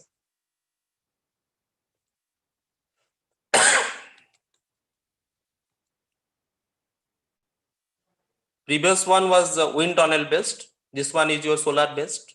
Same practice happened here also. Instead of that wind tunnel only, we converted into, replaced by one solar panel. Same DC motor, same battery fitted here. Containers is there. Storing blades will be there. You can utilize such kind of project inside your college premises, nearby your canteen, college canteen also. And this product is very cost effective. If you go to market or India Mart something, you can find the compost machine price varies between 2 to 3 lakh rupees. But this product you can fabricate or manufacture inside your mechanical lab itself within 20 to 25,000 rupees. Breathe box, it's one of the finest innovation. Proudly, I may speak that we submitted 11 proposals under IIC project proposal submission, prototype submission, POC submission, ideations at IIC 2020 competitions. Out of 11 projects, 7 projects are shortlisted for next round mentorship. And BreatheBox is out of them. Let me show you if the diagram is available. Yes. It's a compact rocked ventilator fitted with a box, completely digitalized one with one 5 kg oxygen container. Quick return mechanism we utilized here. Slotted lever quick litter, which is crank pin fitted one, we are utilized here to push and pull the things so that the right proportion of oxygen can get inside that chamber and it will supply to the patient. To understand the PEEP pressure, Paltau pressure, beeping pressures, peeping pressures, inlet pressure and outer pressures, 6 different type of sensors we are fitting here. 12 different type of body sensors we can fit. Now it's under the prototype development under MSME or Chandigarh, right? So this is a patented product also. We're working on how to bring the feasible prototype development and we can bring to market so that it can help many patient and doctor as well as during any emergency.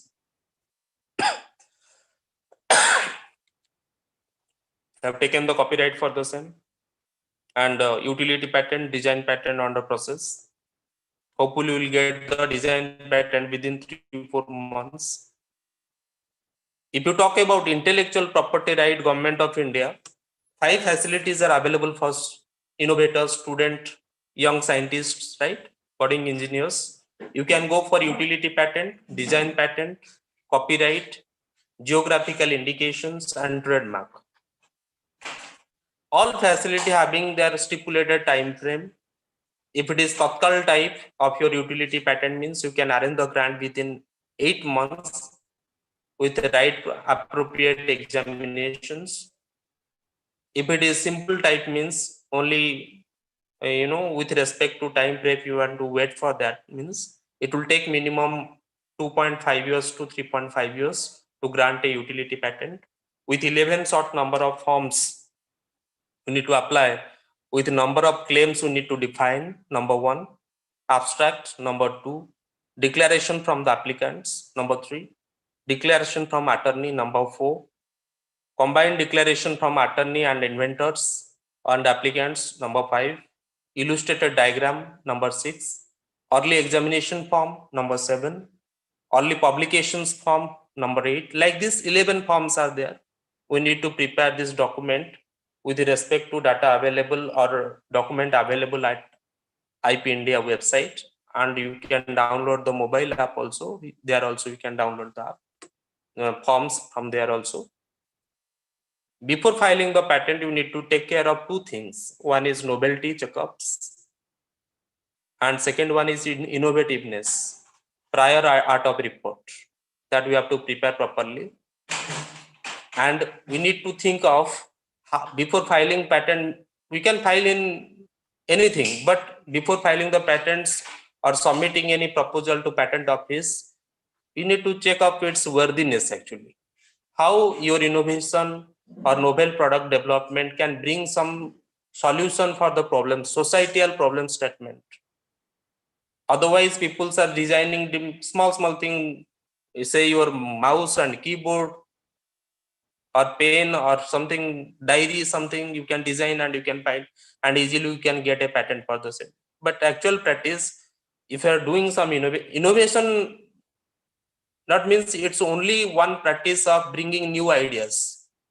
Any kind of modification, sustainable approach, cost reductions, reliability factor, if you are considering with existing product development, that also can come under this innovations. So you have to take care of. In case of design patent, industrial design patents, you have to take care of views, different views of your product, like your plan, elevation, two left side view, right side view, back view, bottom view, and one prospective view at some angle of 30 to 60 degree in between, with its purpose, novelty checkup, prior art of report, applications, and under which categories of innovation. Actually, IP design defined its own criteria.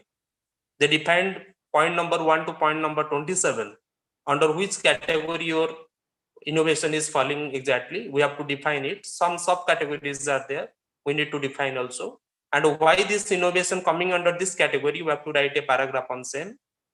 We can submit the project proposal or innovation patents online and offline modes. If it is online, means again you have to wait for one examinations with a sorts of, with all the with all queries. You need to submit your digital signatures or real-time signature with questionnaires, with binded 2 hard copies, colorful hard copies, to the patent office for the patent grant, design patent grant. If you talk about copyright, design patent takes minimum 8 to 12 months time, right? Copyright, if you talk about, means there is a standard working procedure of 10 points. What sort of working principle, marketing strategy, and how your product is different from others, what the social impactness, how it will be solved the society, right? What is the invention, title of your invention, like this 10 points are there, you can go through. And with the proper individual you can find, or collaboratively you can find with a group of professors, But for every process, maybe it's a patent, maybe it's a copyright, maybe it's a utility patent, right? Here in India, we are filing innovation patent, not utility, right? For any kind of patents, we have to take care of no objection certificate before submissions, rightly signed by the authorized person of institute or university, maybe your HOD, head of the department, maybe registrar, maybe vice chancellor, maybe director of the institute, right? Rightly, authorized no objection certificate we need to submit for the copyright. If collaborative work is there. University, you can do the collaboration, institute, you can do the collaborations, faculty, student, right? There is no difference how many number of people are there. It's supposed to come with the impact that how we can solve the problem statement. If it is the right means, nothing matter for us. Scientific product bid box, it's top view. The last submission of IIC National Innovation Contest 2020. I hope student and faculties of both the universities, Medicaps and Indonesian University, they applied for the same. Now they're looking after of your prototypes, innovations. I think you guys are getting the mails from IIC National Innovation Contest 2020, right? With your videos, innovative, working principle videos and demonstrations, you may apply for the same. Funding opportunities there for student, budding engineers, innovator, incubators. MSME is open for good amount of funding opportunities. At each equal interval of 3 months, 42 MSMEs are there here in India. They're open for 15 lakhs for individual grants. And at each time they're giving grants for 10 people. That you can understand, Government of India through MSME, how they're motivating and encouraging students and faculty together for innovation, incubation, startups together. If you talk about funding, it's equivalent to 15 lakhs into 10 into 3 into 4. This much amount of money they are investing into 42, as 42 number of MSMEs are there here in India. This much crore of amount they are investing for students and faculties, private incubators, government institute incubator, private university incubation or startup house. They are investing this much amount. We have to take, benefit of such kind of proposals, and we need to motivate our students and faculty together to work on innovation, bring some reliable product idea or POC submissions or prototype developments. IoT-based sustainable manufacturing of organic fertilizers, one of my innovation, by taking all percentage of ingredients together, 40 percentage of your cow dung and urine, wastewater coming from your house, and 40% by weight of your green leaves together. We are bringing all ingredient into a temporary storage device and using one temperature sensor control sluice gate. We allow the all ingredient together into the central storing units and one DC motor fitted here. After due preparations of your organic fertilizer after 6 to 7 days, to understand the percentage of nitrogen, potash, phosphorus, 3 sensors are there, right? Farmer sitting in his house, he can understand the percentage. And after ready preparation of your fertilizer, organic fertilizer, using one automatic pulsative pump set, you can irrigate your cultivated land. This kind of practices nowadays, manual practices, not automated kind, manual practices happening here in coastal India, means eastern India side, in Calcutta, in Orissa, in Tamil Nadu, some areas. Best practice you can find in Gujar Samudra, that is Haryana. Few people are practicing the same thing in small farms, right?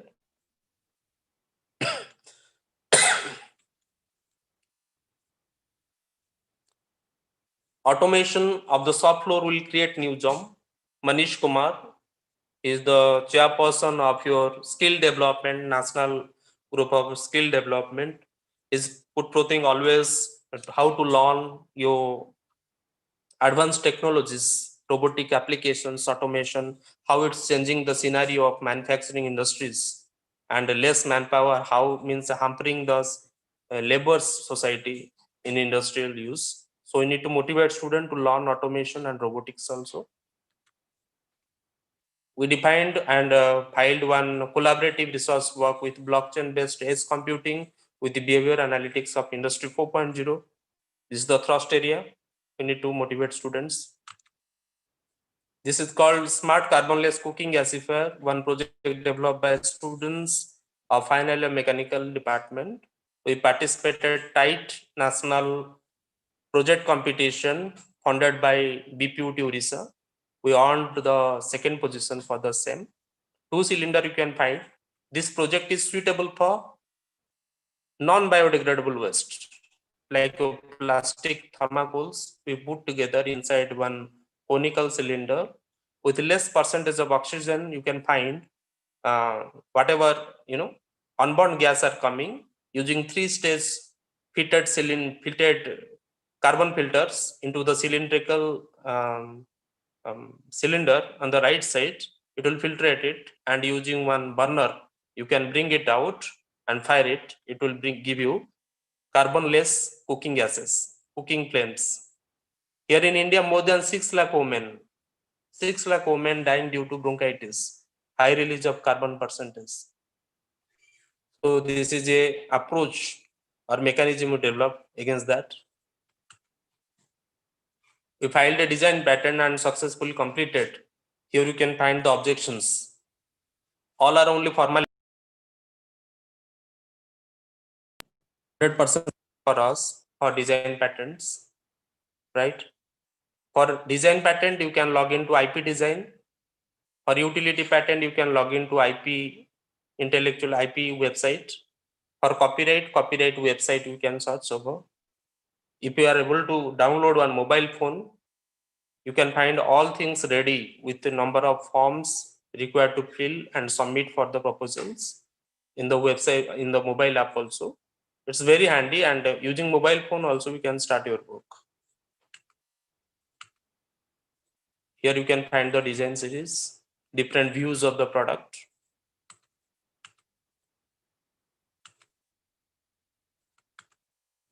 A noble domestic waste treatment plant, whatever water coming from industries or domestic houses, using different gradations, your big grades of stones, gravels, fine sand, different grades of sand, coarse sand, medium aggregate sands, and organic layer, we filtrate it.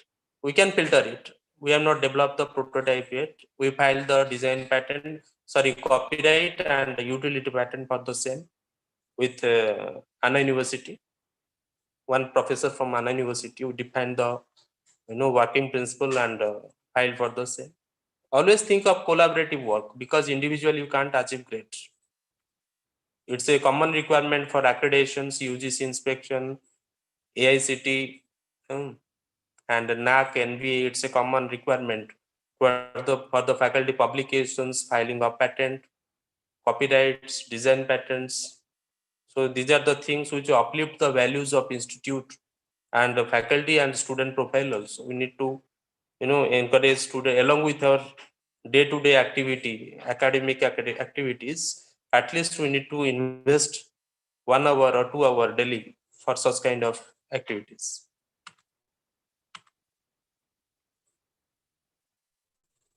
Farming is the biggest human industry here in India. 60 to 70% people sitting in urban areas, those are completely depend on farming sector.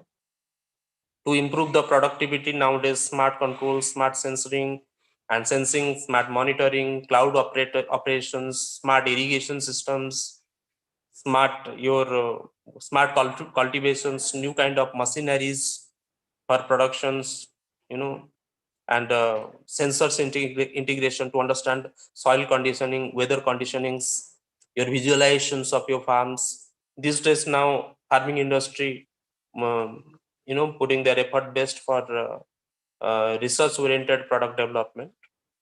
We filed this project for a utility patent We applied for a funding opportunity at BPUT Orissa. We are waiting for the result exactly. I developed one project that is called ROBA. With 21 different type of sensors, we developed this project. One project developed by one student of second year mechanical pasted his photographs. These are the COVID initiative. We designed and defined one end-to-end security models for a disinfectant sanitizer tunnel in 3 different modification. We filed the copyright and design patent and one utility patent for the same. Now the project running with my under guidance, that is your IoT based rotatable dish type disinfectant sanitizer tunnel for COVID-19. It's a project going on. Now you can find robotic process automations now taking care of hospitals for COVID inspections using machine learning. This kind of practices now happening in AIMS Medical College and Fortis using temperature control, understand the temperature using machine learning techniques. So we need to motivate students also to learn it, machine learning. It's a device, alarm device. If you are not maintaining sustainable distance or suitable distance in between during the COVID, alarm will buzz and you will aware about your positions and will maintain proper distance in between. Product developed by Enthu Technologies, Hyderabad. This product cost is only 6,000 and you can install with your college premises also. Health ATMs, you can find nearby all the railway stations. Health ATMs are there. Now sensors are available for all health monitoring systems. You just integrate using any Android or Raspberry Pi, and using mobile phone also you can activate your telemedicine. Sitting any place you can understand the health conditionings of your parents' belongings, or you can send the data to doctors, right? So we need to motivate students for sensor integrations with all controlling units like your Android and Raspberry Pi. This is the common.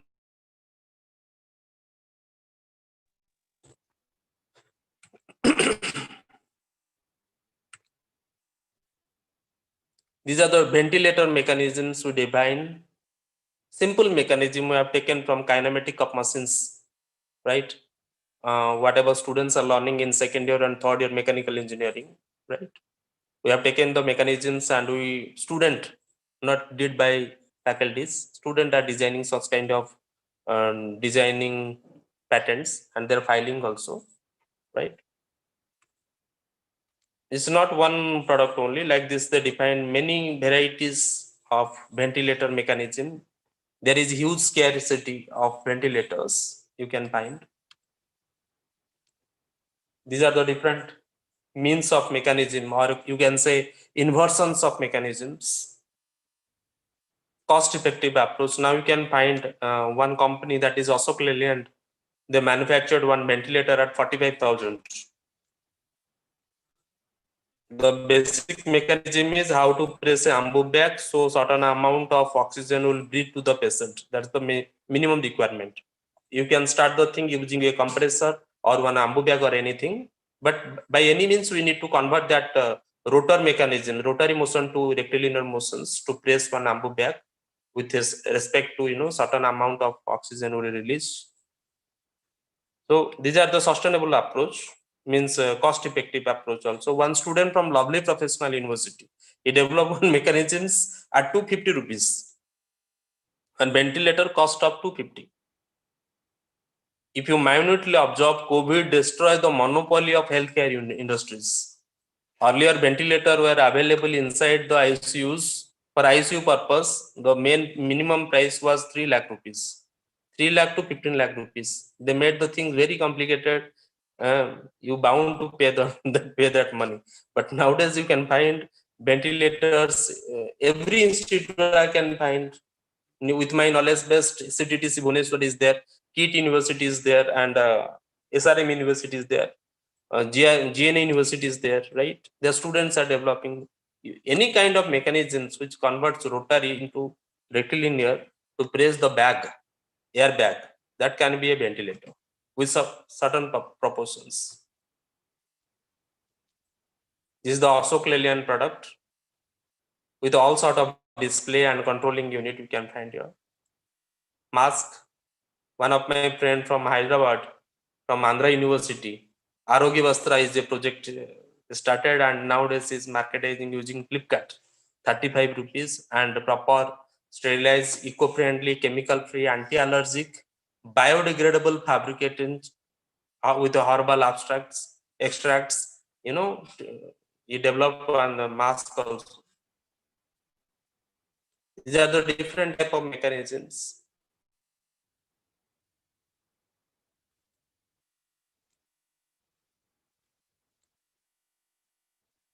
Chlorosanitizers. You can see the chemical formula. One of company from Chennai, they developed 1 liter of sanitizer at 1 rupee. So you can utilize for bathing purpose, hand wash, everything. These are the sustainable approach, how the product can reach to the end users with low cost, with reliable and easy to use. Sustainable green communications, the thrust area in electronics engineering and electrical engineering, how to hand-free enables operations and best wireless communication system without disturbing other performance matrices, how we can bring the communications within people and machineries or equipments. That's the best part of your green communications. We have to take care of that, and we need to motivate students to learn it. These are the features of your 5G based optimized control humanoid robot with IoT based handheld ECG effective for intensive care units. These are the different component parts. Moreover, utilize 4 more technologies together. One is 5G. For that, we have taken help of your NIT Rourkela. They are having one 5G stations, portable 5G stations. IoT, as you know, Internet of Things. One humanoid robot with the association of BSR Technologies Hyderabad, and one handheld ECG machines with 12 different type of sensors together to understand the conditionings of the patient. We develop this, and LCD, obviously one LCD screens will be there, right, to understand the patient condition. Now here in India, you can find now within this COVID time, no more company, no more incubation house or startups or funding agencies, they are releasing money. Only one is called the Technology Development Board, right? They are rightly supporting the innovation incubators together, right, to develop indigenous product like low-cost PPEs, sanitizer, health monitoring systems, long-distance health monitoring, and telemedicities. Nowadays, METI putting effort best. Ministry of Telecommunications, they are putting effort best for telemedicity. The sustainable water in water filtrations. We are not having that much time exactly, running time. And how to extract water from atmosphere. One condenser, one bottom tank, 4 stage filters. You can find like your AC, air conditioner you are using in house. They are bringing out with waters. Similarly, higher condenser will be there, and bottom tank will collect water. Again, that condensed water need to purify, and mechanism supposed to implement to bring cold and hot water, normal water as per your requirement. This kind of practices now happening in hill stations, and your weather, atmospheric humidity not supposed to fall down below 40 to 45. Then only this product can, suitably work. In country like Nigeria, they're implementing same with the solar panels because they are facing scarcity of drinking water. So they're utilizing this. Now IIT Delhi also helping students and faculties together for sustainable innovation with coordination of IIT Delhi. You can adopt 5 villages and you can define problem statement as per the requirement. We can take the initiative and early grant of 50,000 rupees. You can start your project up to 5 lakhs rupees. That's a good initiative by IIT Delhi. You can go through that website. and you can avail the forms. You can download the forms and you can submit if you're having any kind of feasible ideas with you. You can read the brochure also. All sort of thrust areas are defined there. Right? Technology Development Board is 24/7 opened, one portal for student faculties together. Nowadays they're open for your bioinfectics, rapid and healthcare units, artificial IoT integration related solutions, mask, cost-effective thermal scanning, right? Sanitizers, how to make develop, hand-free sanitizers, low-cost masks. These are the thrust area of this project. So you can avail small funding from Technology Development Board. If you're holding good innovation or good ideations through any company, you can apply it. Individually, you can't apply as we are running only institute or universities. We individually can't apply. With the collaboration of any manufacturing industry, we can apply for the same for funding opportunities. Thank you. Thank you very much.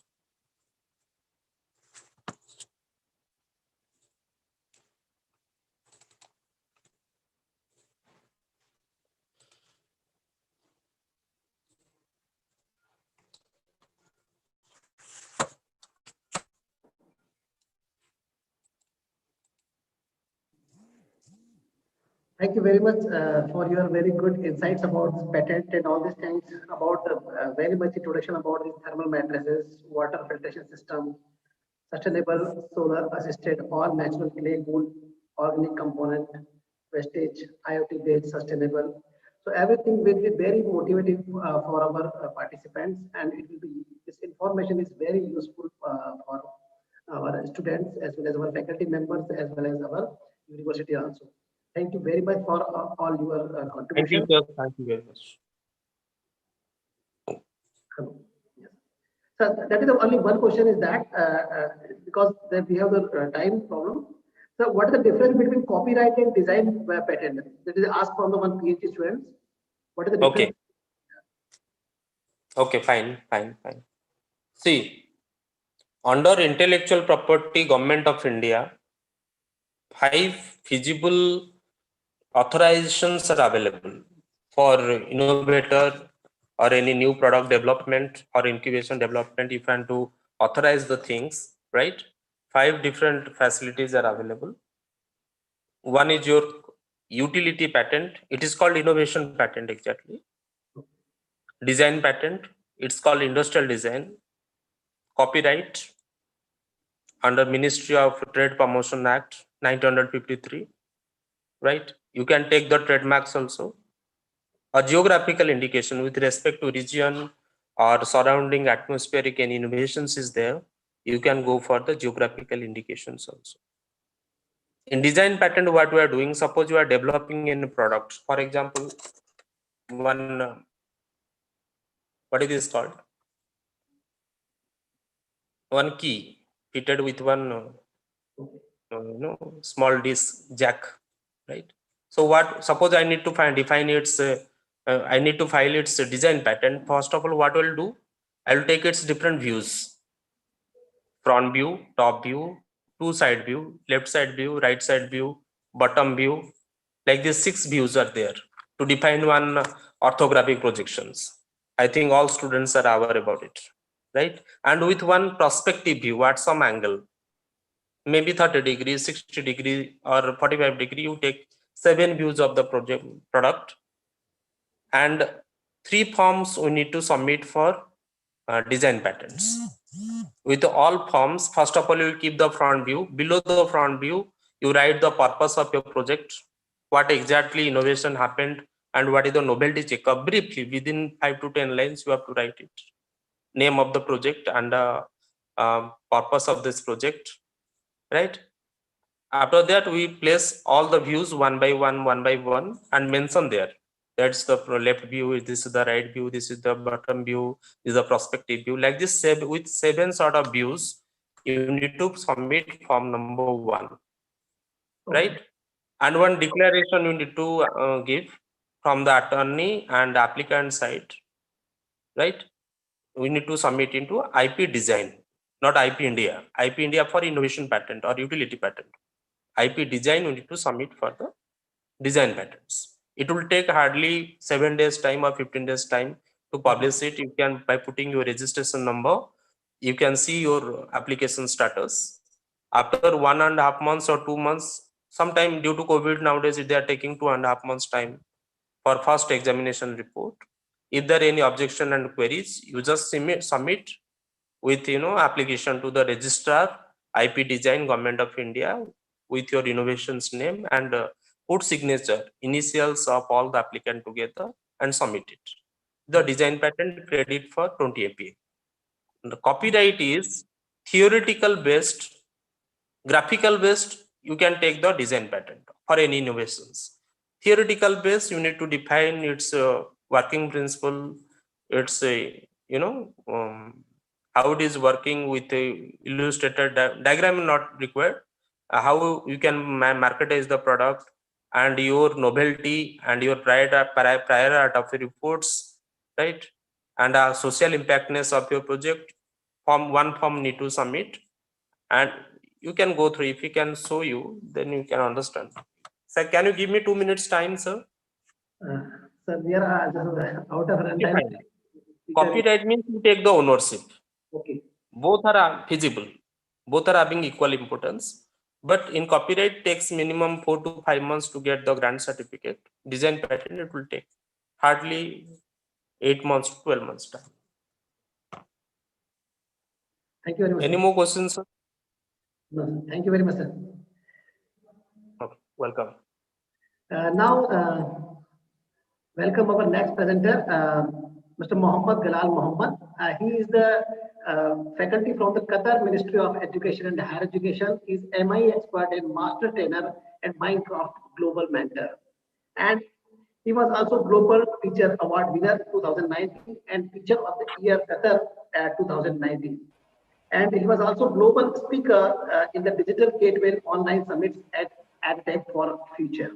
So I welcome Mohammad Galal Mohammed. Please, sir. Hello, sir. Can you see my screen or hear my voice? Yeah. Everything is good. Okay. Good morning, everyone. Good afternoon, good evening for all of you. First of all, I would like to express my gratitude to MidCaps University in India and Al Ashariya University in Indonesia for organizing such a great conference. And of course, for giving me the chance to be here with you. So thanks a lot for having me. Before I start, I would like to thank Dr. Mutmainna and Dr. Andy for their wonderful and informative presentations about implementing new technology or cybergogy in a new normal era. Actually, you and your work always stood by the expectations, and they have a meaningful contribution to all of us. Ladies and gentlemen, my name is Mohammed Galal. Actually, I'm from Egypt, but I live and work in Qatar as a teacher of English language, Ministry of Education and Higher Education in Qatar. Today, and as I believe that sharing the knowledge is priceless, we are here from different countries to share and to collaborate together during this hard time. My topic today will be about some misconceptions about using technology in the classroom. You know that by the beginning of last March, all of the countries we were surprised with the spread of COVID-19, and even Sorry, the sir, most of something disturbance in your voice, sir. Your voice is not very clear. Please check your mics. my voice. Yeah, it's not very clear, sir. Something disturbance. Okay, Yeah. what about now? Now is okay. Okay, kindly just wait. I can stop sharing.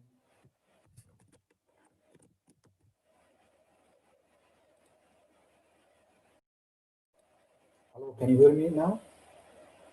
Is it better? Hello? Your voice is clear. This presentation is not. Okay. Yeah, now okay.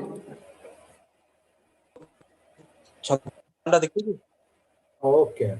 As we know that by the beginning of last March, most of countries they were surprised by the spread of COVID-19, and يعني may excuse me. Excuse me, can you mute your microphone, please? And most of doctors and medicine, they mentioned that the majority of cases were between adults, but many countries, they saw that the best decision is to close all the schools. Some of them, they moved to remote learning, others moved to blended learning, and you know that in that time, all of the countries, they decided to depend on technology. So today, inshallah, I will move to some misconceptions about using technology in the classroom. The first one is about technology is dangerous for students. Some teachers or some people think that using technology in the classroom may be very dangerous for our students. And you know that everything in our life has two sides, pros and cons.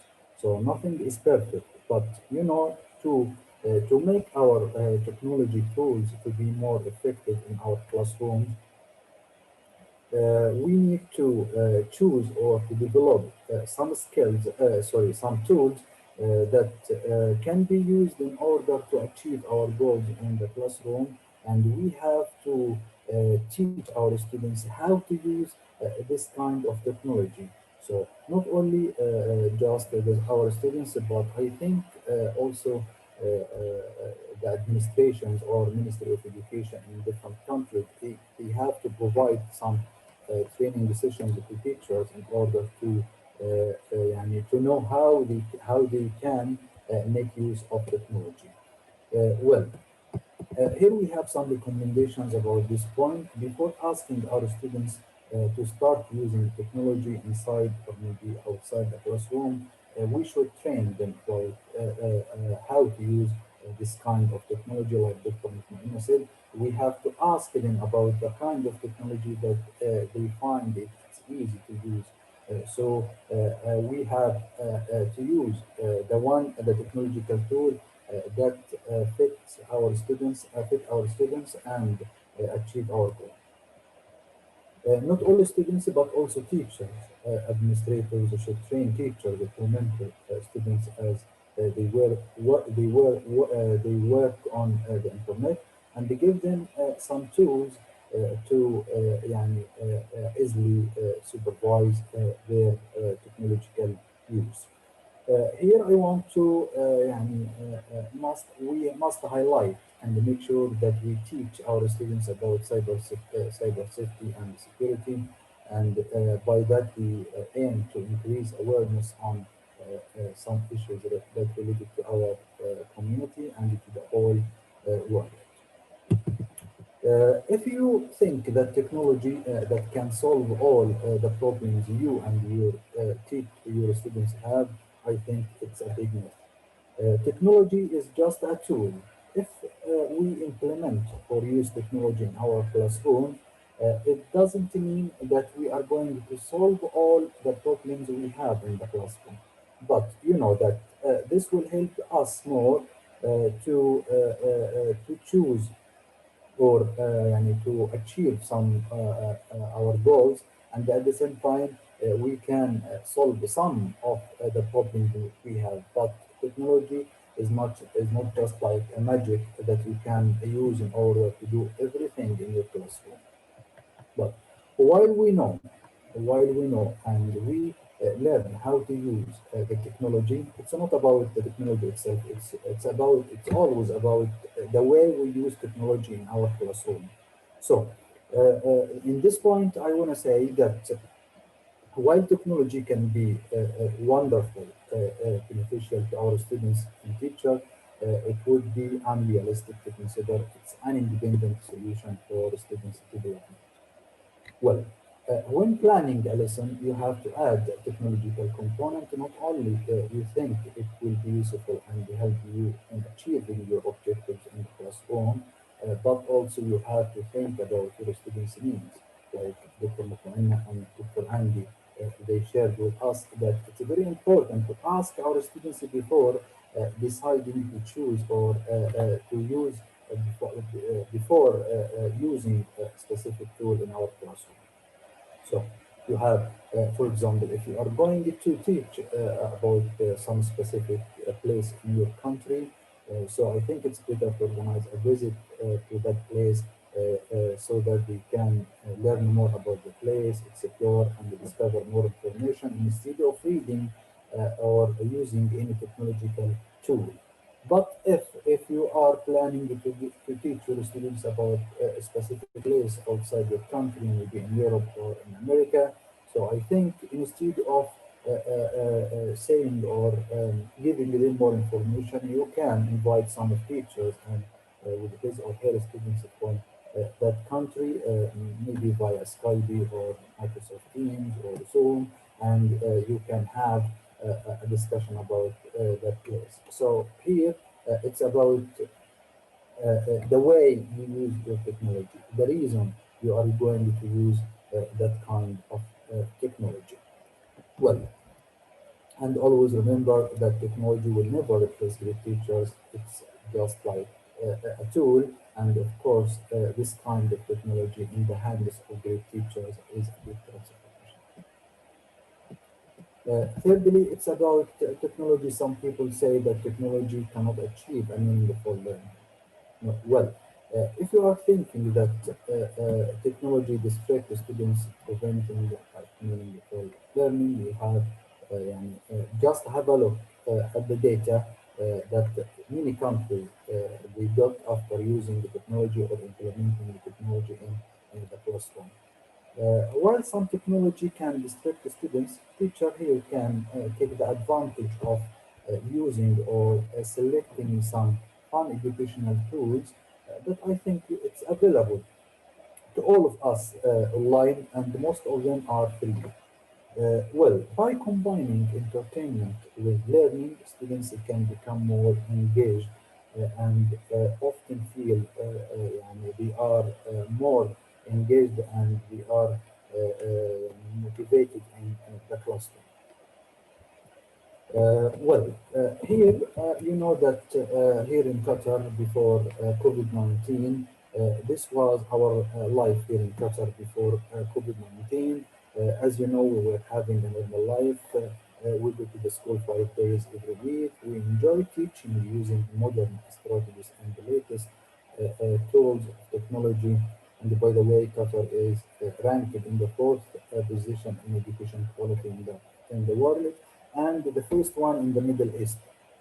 So before COVID-19, we have been using technology in our classrooms. So when we moved to remote learning or blended learning during the pandemic of COVID-19, I think it wasn't a big challenge for all of us. Well, even Qatar is a small country, but it was able to achieve many remarkable things in education during the pandemic of COVID-19 with the help of technology. So, as you see right now, during COVID-19, we moved to remote learning, and by the end of last year, we achieved many remarkable numbers in education during that time. We have more than 19 educational channels. We have thousands of daily assessment, weekly assessment, and we supported our students for special education, public education, and even specialized schools. They have been supported with more videos, specialized videos by well trained teachers and specialists in all subjects. Well, here, during the COVID-19, this year we decided to move to blended learning because we have a few number of cases here in Qatar by the beginning of this year. So as you see right now, we moved to different styles of learning. The first one may be by opening the camera for the students for some subject like math and physics. The teacher here he is presenting the task, his lesson directly to the students, and they they see him directly from the cam. maybe by online sessions, maybe directly face-to-face sessions, taking into consideration all the conditions and all the precautions we are asked to follow during this time.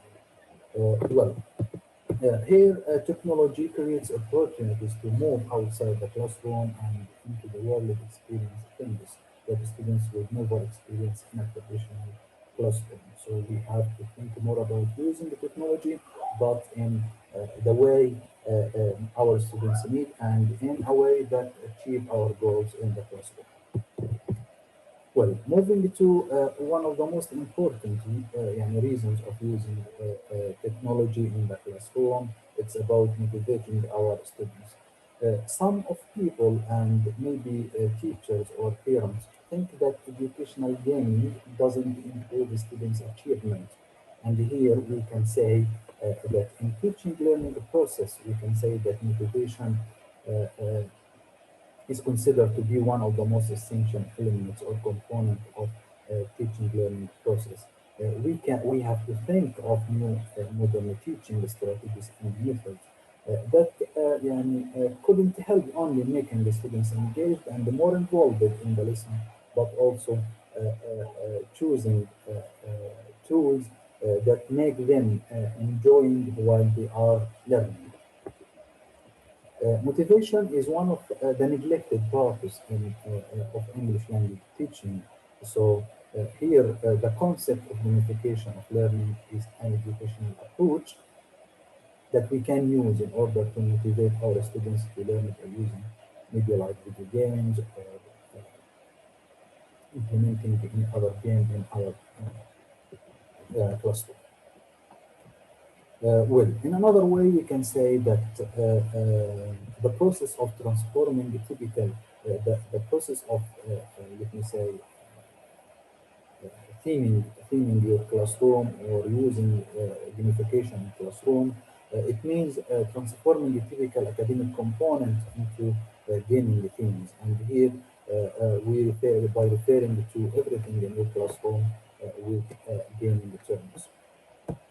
Well, I would like to share with you my experience in using gamification in education as one of the most important things I have used to motivate our students. The first one was about using or organizing some hour of code sessions so that I can help and support my students to learn more about coding, learn new vocab, develop their skills in dealing with technology, and of course integrating ICT skills in learning English language. And here they are playing, they are learning, they are achieving the goals at the same time. Well, another point or another kind of technology I have used with my students maybe 2 years ago, I decided to change the way they learn or the way we as teacher teach our students reading skill. So I decided to change, to visualize the text I have or I ask my students to read when answer some questions or to answer some worksheets in the classroom. So here we have a samples of my work. I changed or visualized the text as you see right now to be like that with the help of using AR and VR technology. I bought some tools from Amazon 2 years ago and decided to change all the reading texts to be like a story in the hands of my students so that they can explore information about the topic instead of writing, of reading about it. Well, another one or another tool, it's about using artificial intelligence and developing 21st century skills in our classrooms. Finding games that allow your students to create things is highly recommended during this time. Maybe like Minecraft, like coding, like artificial intelligence, using AR and VR in your classroom also is very effective if you know how to use that kind of technology. Finding games that allow students to create games or to teach others about things they learn. You have to find some games that develop interface essential skills and of course helps you to achieve your goals and not to waste your time. Last but not least, some people think that technology is expensive. I totally agree that technology is expensive in many cases.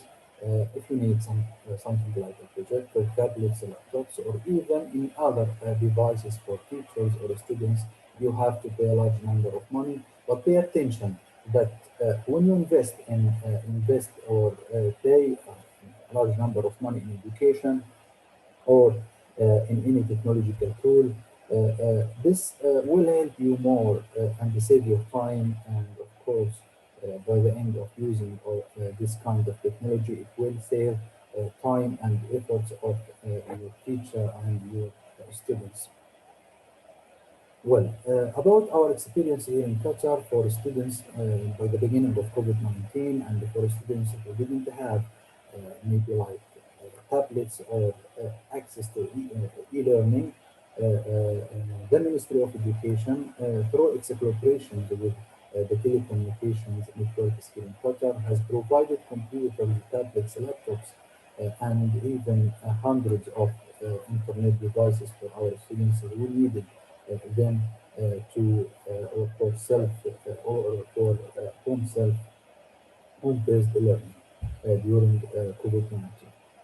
Not only that, but also Ministry of Education and Higher Education launched a new learning online platform. This one called Mazid. This platform offers digital and interactive resources prepared by a qualified team of teachers, early education mentors, and specialists. Using this platform, students can find many resources on this platform anytime without the constant need to connect with internet all the time. So, using technology maybe or implementing the technology may be very expensive, but you can start using your cell phone. As Dr. Mutmainna said, she started using WhatsApp application. So it's not, it's perfect if I use or I make use of a free application and implement it in a perfect way with my students. So it's wow in teaching learning process. So we can start using free applications, and we don't ask the students to do many tasks at the same time using this application. Or as Dr. Andy and Dr. Mutmainna, they mentioned that it's not highly recommended that as me as a teacher, I can use uh, 5 or 10 applications at the same time with my students. I think it will be not effective with most of our students. Don't make it hard for your students and train them before starting to use these applications or this kind of technology. Here we have some general recommendations to implement or to make use of technology in our classrooms. The first one is about redesign learning environments so that your students can learn anywhere, anytime, and at any place, any, at any place, and make it easy for them. Enhance the ability of educators to support and guide learners and network with learning environment. Make sure that the digital resources can work together, create trusted learning environments, and use different technological tools, manage your course content. So by these recommendations, I think you can implement or use technology in a perfect way. Always remember that it's not about technology; it's about the way we use technology, the reason we use technology, why we are going to implement such a tool, a technological tool, in this specific topic.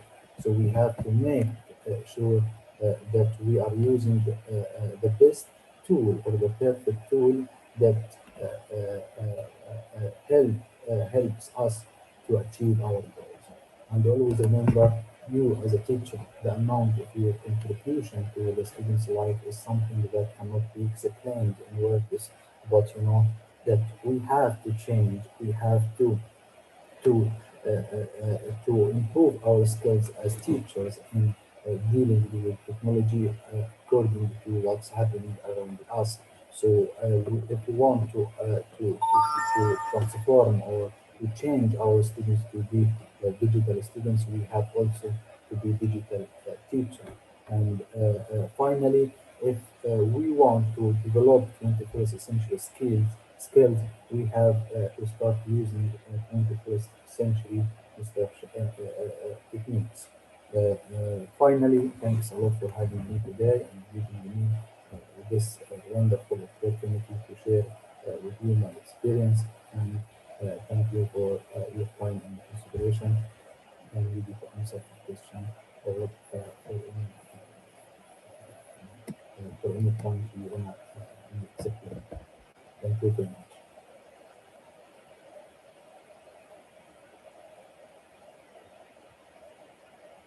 Hello? Yeah. Yes, sir.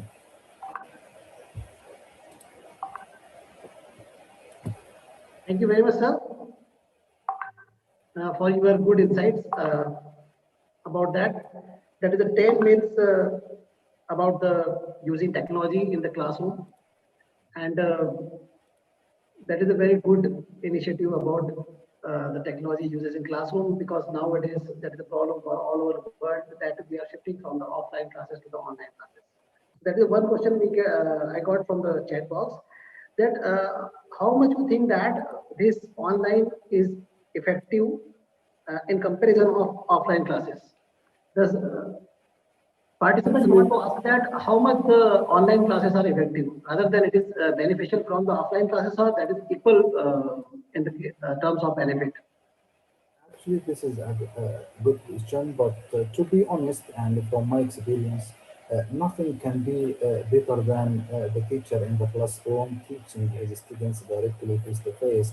And if we listen to many students in different countries, they will say the same point. But you know that we can make it better. I think it will not be the best or the perfect choice all the time in the new normal era, but I think we can make this effective. We all the time talking about the ways or the methods we can use in order to make educational or online teaching more effective, like using the perfect tools, like supporting our students with just maybe specific topics, not giving them too much content. We have to also think about how we can create authentic assessment in online classrooms, how to prevent like cheating in exams.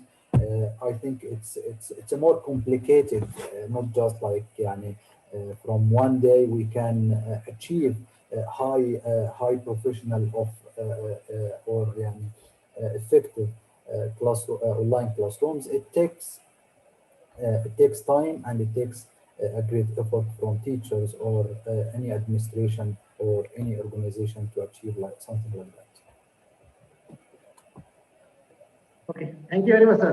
Thank you very much. Thank Now, you. welcome our next speaker, Professor Ahmad Kalangar. Dr. Ahmad currently is an assistant professor of Faculty of Computers and Artificial Intelligence, Department of Computer Science, Bannister University, Egypt. Their current project is biometric AI-based security, image processing, AI-based control, AI-based smart grids, Internet of Things, and security. He is the founder and chair of Scientific Innovation Research Group, SIRG. Also, he is the managing editor of Journal of Cybersecurity and Information Management, JCIM. He uh, he is working in different journal and different international and national journal as an editor, and his research is a very wide area, and he is just now guiding the lots of students. So now I welcome Dr. Ahmad, and the presentation will be on pandemic COVID-19 challenges and features of new technologies. So welcome, sir.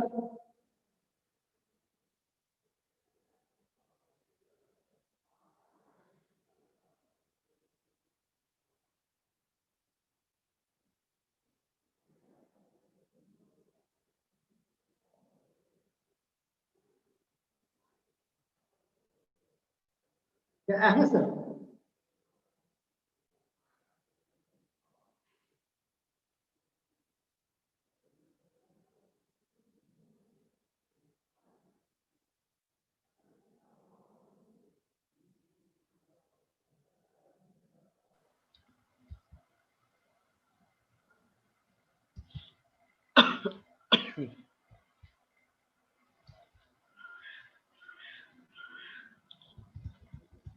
Okay.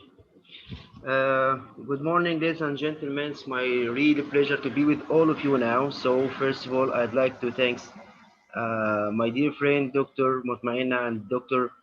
Ravenda and all organizers to invite me to be as a part of the international webinar challenge obstacle and the educational strategy in a new normal era, which is organized by the Faculty of Teacher Training and the Education University of Pristina, Indonesia.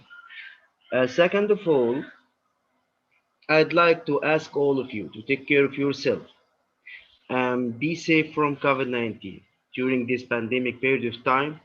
And we need to pray to ask Allah to remove this virus from all around the world. And also, I would like to pray for me because really I'm infected with the COVID-19. So I want to apologize about the my talk, but because I gave the uh, a promise to be with all of you, so I can't say no. That's why I'm here with you now. So please, uh, uh, you can pray for me because it's really difficult to be infected by COVID-19. It's really difficult. Uh, Third of all, I'd like to introduce myself by the Dr. Ravinda. He's really introduced me very well. So thanks so much.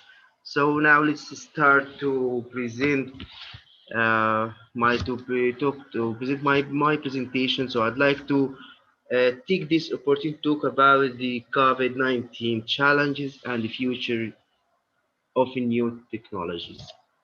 My presentation is divided into two parts. The first part is I will introduce my university, Banaswib University. The second part, I will talk about the pandemic COVID-19 challenge and the future of new technology. So I will give some background about COVID-19. Then I will give some uh, information about how to use artificial intelligence in the COVID-19. Also, I will give some information about Internet of Things and others. Then I will give some conclusion. So the first part is introduce my university, Bani Sweet University. So this is the building of my university. It's a very important and very nice and very important university nowadays uh, in my country, Egypt.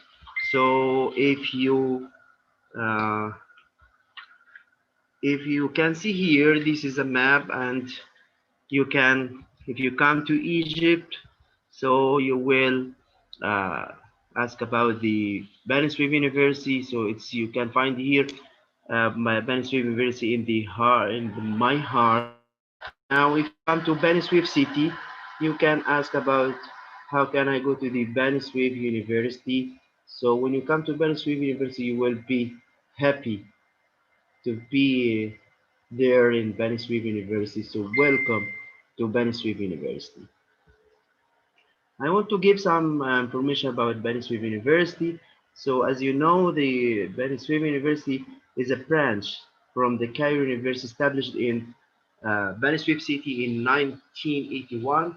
After that, Bani Suef University was established as a standalone based on the presidential decree in 2005 and re-signed from the prestige of Cairo University. The president of Bani Suef University is Dr. Mansour Hassan. He is from Faculty of Medicine, Bani Suef University. Uh, Bani Suef University includes more than 33 faculties, like Faculty of Computers and Artificial Intelligence. This is my faculty. Faculty of Commerce, Faculty of Law, Faculty of Art, Faculty of Science, and so on. So about the student and the facilitates. So Bani Suef University include more than uh, this is old information, but now it's in like 80,000 undergraduate and postgraduate students enrolled in 75 undergraduate uh, undergrad and postgraduate, like in 87 diploma, 118 masters, and 131 PhD program. In addition, Manuscript University has valuable and promising component in terms of the material resources of structure, buildings, and land, which amount to a total area of almost 636 acres. So if you want to get more information about many services, you can visit the website of my university, and you can contact with me if you want to more information about Benishwaib University. Let us go to the second part of my presentation is talk about the pandemic COVID-19 challenge and future of a new technology. But please, I want to give some definition. It's a very important definition because we need uh, to differentiate between these definitions. So when we talk, we have three definitions like outbreak and the epidemic and the pandemic. So if we talk about the outbreak, so outbreak is a small diseases but unusual. So by tracking diseases over time and the geography, specialists learn to predict how many cases of an illness should normally happen within the defined period of time, place, and population. But epidemic is a bigger and spreading diseases. So an epidemic is an outbreak over larger geographic area. But when we talk about the pandemic, as we are now, it's international diseases and out of control. So in the most classical sense, once an epidemic spreading to multiple countries or regions of the world, it is considered as a pandemic. So um, we are sorry to say we are in a pandemic uh, period of time. So please, you should take care of yourself and your family and everyone you know, and you can take all precautions. So because it's very hard. Uh, my talk is not only to list some technologies which can be used in this pandemic COVID-19, but it also be considered as open research areas to solve this problem. So please give me your attention. Maybe you can find your interesting points. So can you work about this topic, and we can find the points as a research points, and we can collaborate together. So let me give some background about the pandemic COVID-19 and what technology will do. So as you know, COVID-19 pandemic spreads technologies applications are multiplying in an attempt to control the situation, treat patients in an effective way, and facilitate the efforts of overworked healthcare workers while developing a new effective vaccine. So what we need to know is how different technological domains are helping to fight against this pandemic disease by means of innovative applications. Also, we will highlight on the main legal and the regulatory challenges, but also on the key ethical dilemmas that the various uses of these technologies pose when they applied in public health emergency contexts such as the current one. In addition, scan of the technological horizon in the context of the COVID-19 indicate that technology itself can't replace or make up of other public policy measures, but it does have an increasingly critical role to play an emergency response. So let us start to talk about the new technologies and how to control the situation. The first technology we can talk about is artificial intelligence. The international community is currently focused on 2020 novel coronavirus called COVID-19 pandemic, first identified in China. As it spreads, rising fears of the worldwide lockdown, international organizations and scientists have been using artificial intelligence to track the pandemic in real time. So,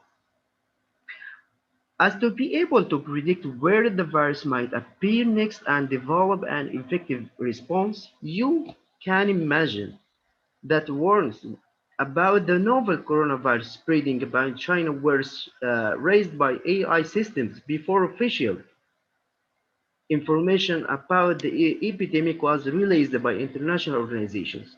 A health monitoring startup correctly predict the spread of the COVID-19 using natural language processing, NLP, and machine learning. But the important question is, how can AI technology be used to manage this type of global health emergency without un, undermining protection of the fundamental values and the human rights?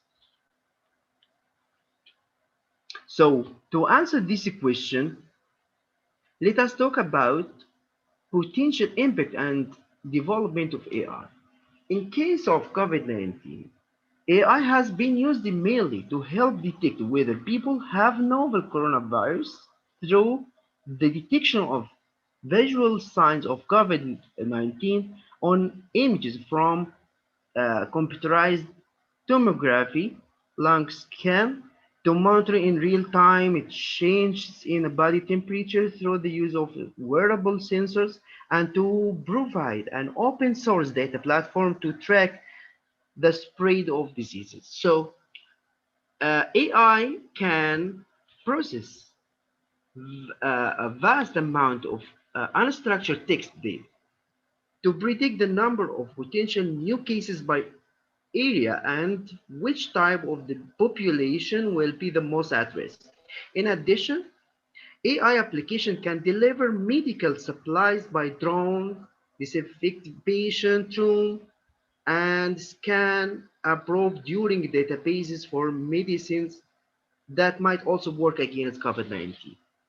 Also, AI technologies have been utilized to come up with the new molecules that could serve as potential medications or even accelerate the time taken to predict the virus RNA secondary structure.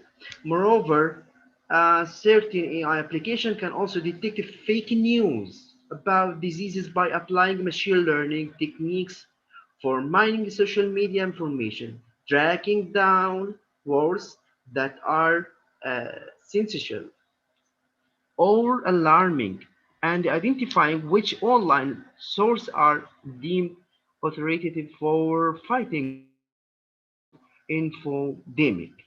One more AI applications such as the use of the facial recognition to pray to track people not wearing masks in public or AI-based favor detection systems, as well as the processing of data collected on digital platforms and the mobile networks to track people's movements. We need to consider what about anticipatory making anticipatory policy making. As a governance system, the WHO has limited enforcement tools, and its monitoring system is fully dependent on the state willingness to meet their good faith reporting requirement.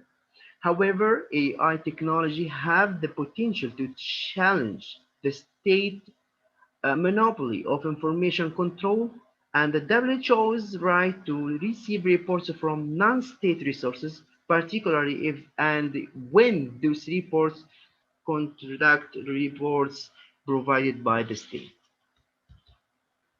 The second technology we can talk about is Internet of Things. So the Internet of Things based healthcare system is useful for proper monitoring of COVID-19 patients by employing interconnected networks. This technology helps to increase patient satisfaction and reduces readmission rate in the hospital. So IoT is helpful for an infected patients in COVID-19 to identify symptoms and provide a better treatment rapidly. It also useful for patient, physician, surgeon, and the hospital management system as well. In straightforward words, the Internet of Things IoT is the system of interconnected devices combined with all the network elements such as hardware, software, connectivity of network, and any other required electronic.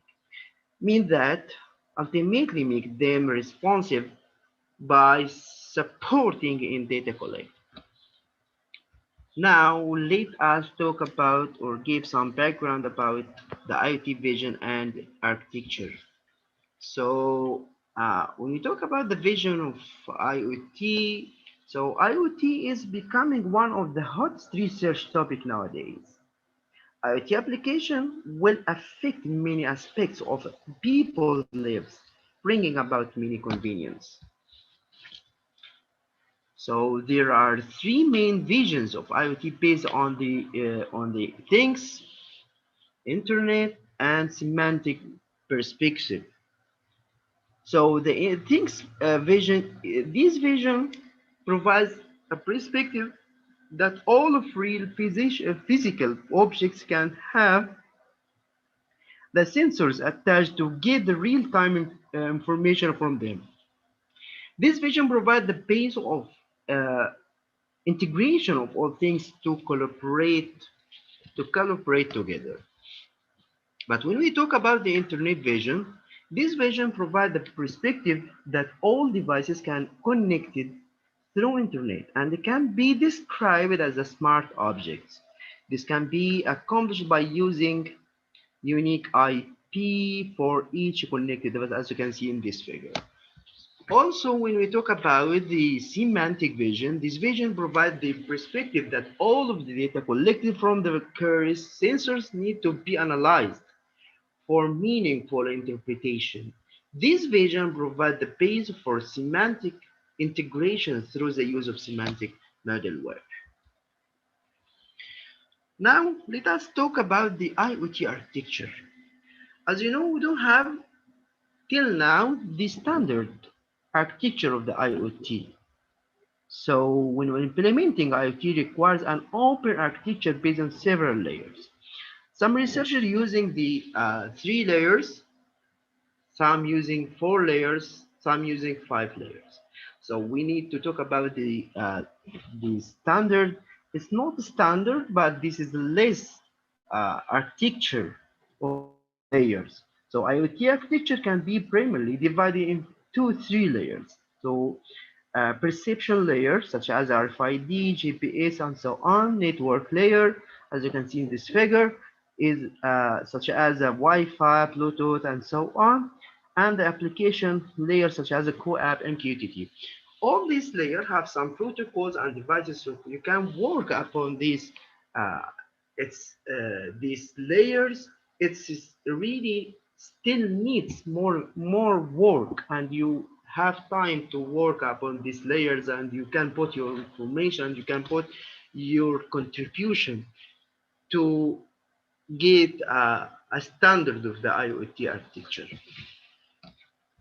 But what is the potential impact and development of IoT? By employing the response,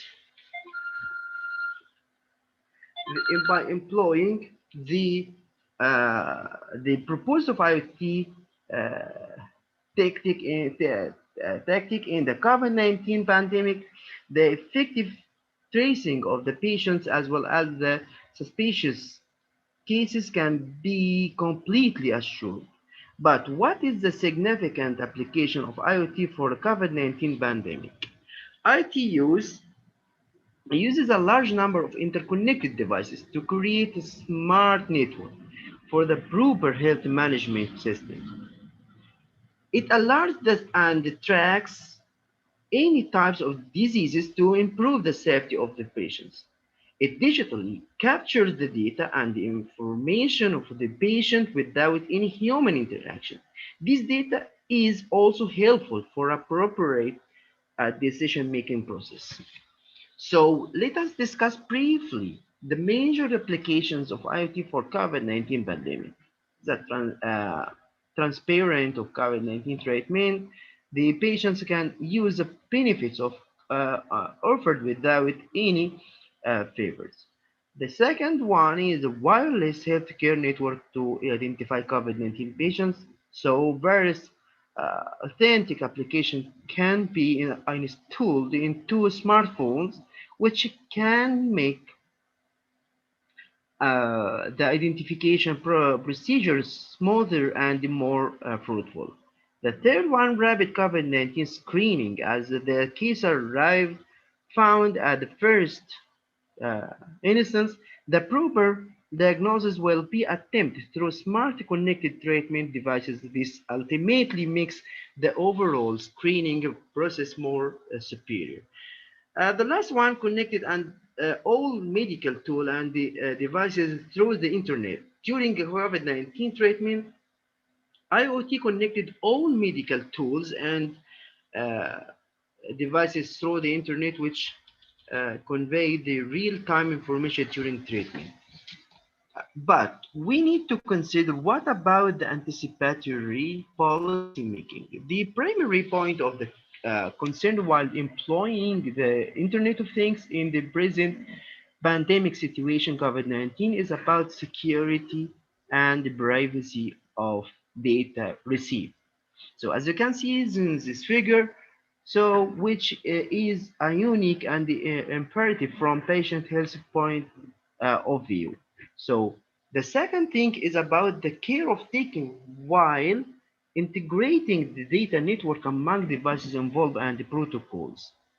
As you can see in this figure, shows the summarized view of issues and the challenges in implementing IT for COVID-19. So you can see here in the COVID-19 severe issues and the future aspects.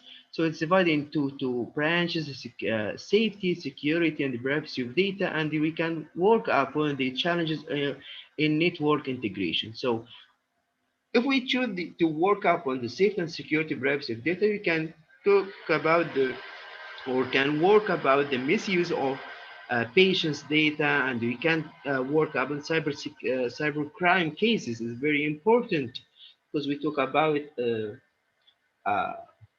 about the people. So we need to take care of the all information, and the maybe use misuse happen some misuse of the information patients and all information data. So when we talk about or work about the challenge of network integration, so we can work a process of data aggregation. So we have still have research point we can talk about in how to use Internet of Things uh, to avoid the COVID-19. Uh, we have a lot of uh, technologies like blockchain, like uh, drones, like we have more technologies we can talk about, but because I told you that I'm really so sick and infected, so I can't give more information about the other technologies. So let me give some conclusion about my presentation. So uh, as you know, healthcare organizations are in an urgent need for decision-making technologies to handle this virus and help them in getting a proper suggestions in real time to avoid its spread. Healthcare delivery required the support of new technologies like artificial intelligence, blockchain, Internet of Things, and others to fight and look ahead against the new diseases. These technologies help us to increase patient satisfaction and reduce readmission rate in the hospital. The results driven from these technologies are used for proper screening, analyzing, prediction, and tracking of the current patients and likely future patients. The significant applications are applied to track data of confirmed, recovered, and death cases. We also need to think about the use of these technologies and justifications for them in the context of militarism and the political economy in order to fully understand who will benefit and who will suffer. Very important. And we need to consider the potential for weaponization of some of these technologies or how it can be used to repress and oppress the populations. And we need to think about what actions we can take now to prevent the Spain future that otherwise wastes us. Uh, Thanks so much. This is also my group. Uh, we are working together, and we grateful if you want to contact with us, and we can work under my group, Series Scientific Research Group in Egypt, or we can work upon the patent, the others under the umbrella of Bani Swift University. Uh, and finally, I want to thanks again Dr. Mutmainna and Dr. Ravindra because they are invited me to be part of this very good conference. So thanks so much, and please take care of yourself of the COVID-19. Very important, very hard. So please take care of yourself. Thanks so much. Thank, thank you very much. You were very good insights about this pandemic COVID-19 challenges and features of new technologies, and very much informative session about this IoT, IoT architecture, IoT-based technologies. And of course, all these things will be useful for our researchers and our students as well as our faculty members. Thank So you now, so much. that is the one question I got from the chat box, is that, so what are the present research possibilities in IoT? This question from this computer department faculty. What again, please? So yeah, what are the present research possibilities in IoT? What are the research areas? Oh, my research area is about IoT, so we have a lot of patents and a lot of research papers on the IoT, and we now employ this technology in COVID-19, so we can contact me through my research group, and we have a lot of research points, so we can contact together and we can work upon this research point under our umbrella of IoT and our group. Yes. Of course, sir, we will take the advantage of your experience for our faculty purpose, for faculty development purpose, for student research. Thank you very much for everything, sir. Thank you. Thank you so much. Thank you so much. Thank you. Thank you, bro. Now, this our next speaker, uh, Nazim Uekli, he was presenting about this cancer drug discovery researches and patenting procedure in Turkey. But she wasn't traveling and just she lost her contact with us.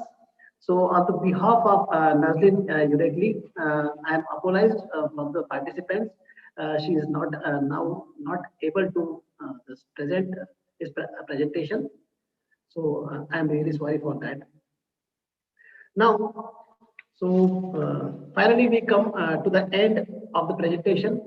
Now I invite our team research, Dr. Vibha Tiwari, for vote of thanks. Vibha, madam, please. A very good afternoon to all of you. I'm Dr. Vibha Tiwari, Research in Charge, Medicaps University.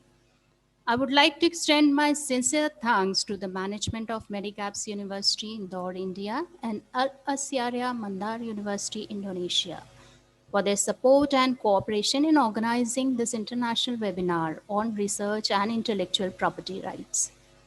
I'm thankful to Honorable Vice Chancellor of Medicaps University, Dr. Sunil K. Somani, for sharing his views and for his support and guidance in organizing the webinar. I'm thankful to Dr. Sahabuddin, Rector Al Asyara Mandar University, for his endless support. I extend my heartfelt gratitude towards our esteemed speakers for enlightening us and making us aware about research and innovative practices. Today's talk certainly encourages us to explore new ideas and protect our innovation through copyright. I'm especially thankful to the speakers, Mr. Mohammad Galal Mohammad from Qatar Ministry of Education and Higher Education, Dr. Randy Asrifan from Universitas Muhammadiyah Sidenreng Rapang, Indonesia, Dr. Mutmayana, SPD MPD, Universitas Al Asyara, Mandar, Indonesia, Professor Ramesh Chandra Panda, Dean Research and Development Cell, Synergy Institute of Engineering and Technology, Tenkanal, India, and Professor Ahmed Elenger, Beni Suef University, Egypt. Thank you very much, speakers, for sparing your time and giving valuable information. I thank participants for patient listening. Hope participants found the sessions useful. Kindly share your feedback through the link posted on chat box. Last but not the least, I'm thankful to Dr. Ravindra Pathak, who took initiative to organize this international webinar, and the support given by Dr. Nilesh Sahu, Ms. Amrata Mantri, Mr. Suryakant Soni, and Mr. Ram Bansal for making this event a successful. Thank you very much, all of you. Thank you very much, madam. So we would like to say thanks again for all the presenters for their informative and interesting talk, and to audience for your active participation. Thank you for your attention.